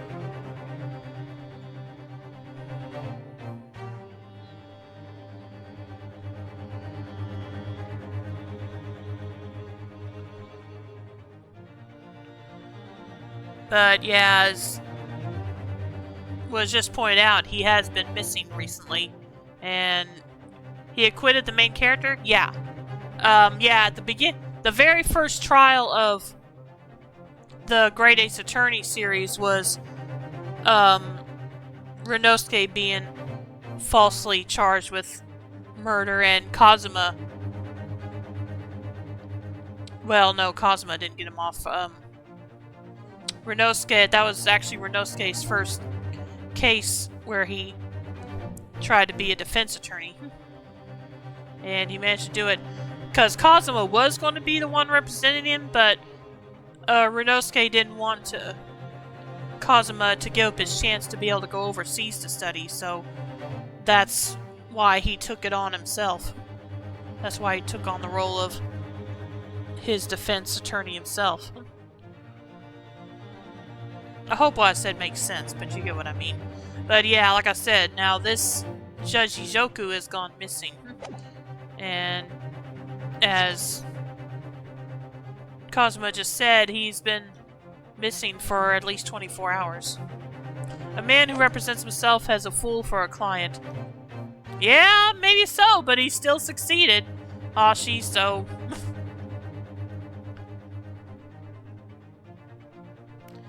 You don't mean to say that you think Judge Ijoku may have been killed?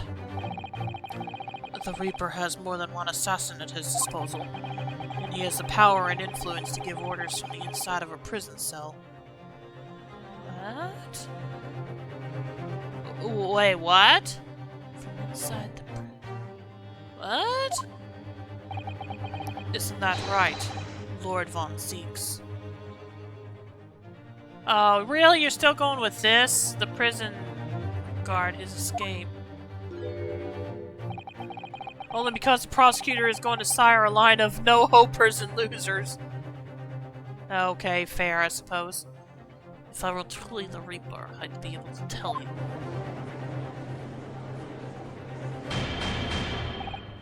Order! Order in court! Order! We will take an emergency recess for 30 minutes. Now? Guests of the symposium have been told to maintain regular contact with the organizer's office. If the man can't be located within half an hour, we will have to assume the worst. Oh no! Not Judge Ijoku! Jigoku. Pfft, I don't know what I just said, but Shijoku. Jigoku! Wait a minute. Let me look at the name again. Jigoku.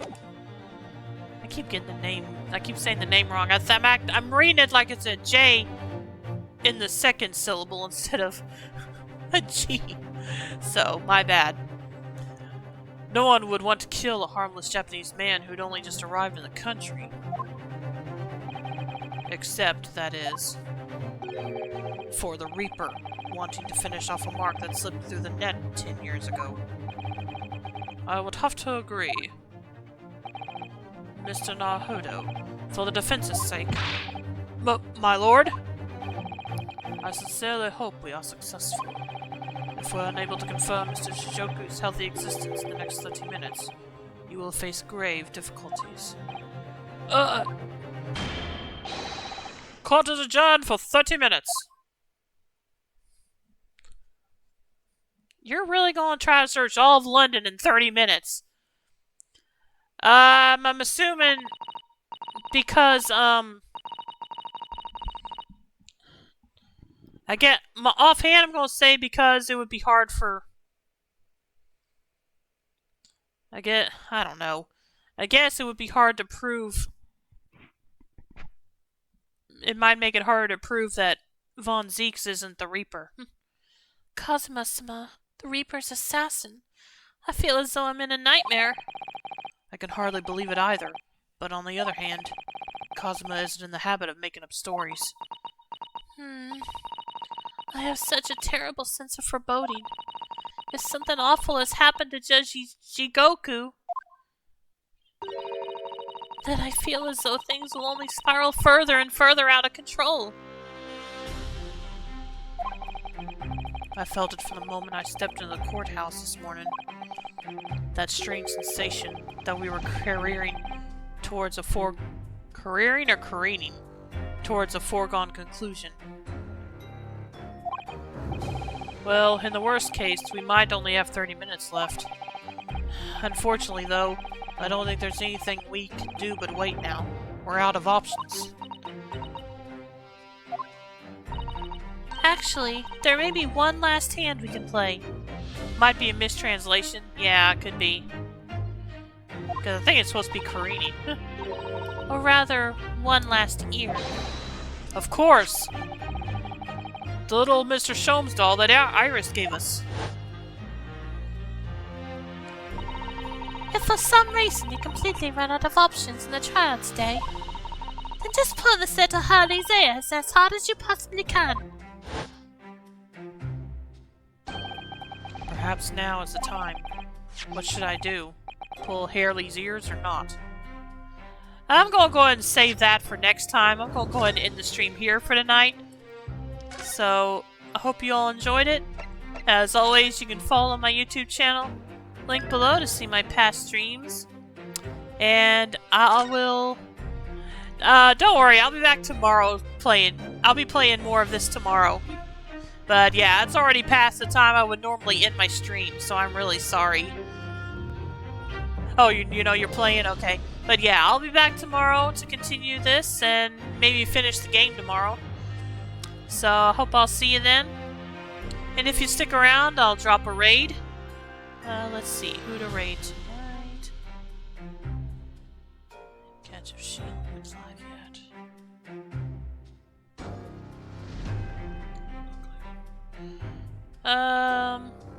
What's he playing?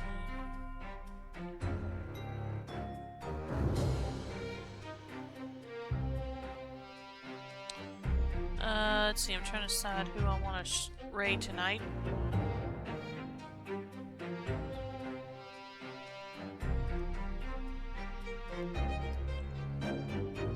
Thank you for the stream. I had a good time. See you tomorrow. Alright, like I said, I'm going to drop a raid, so... I'm going to go ahead and raid... let's go ahead and raid February Night 4, who is playing The Legend of Heroes Trails from Zero. So I hope you'll stick around for that. And I'll see you all tomorrow. Have a good night and take care, everyone. Bye.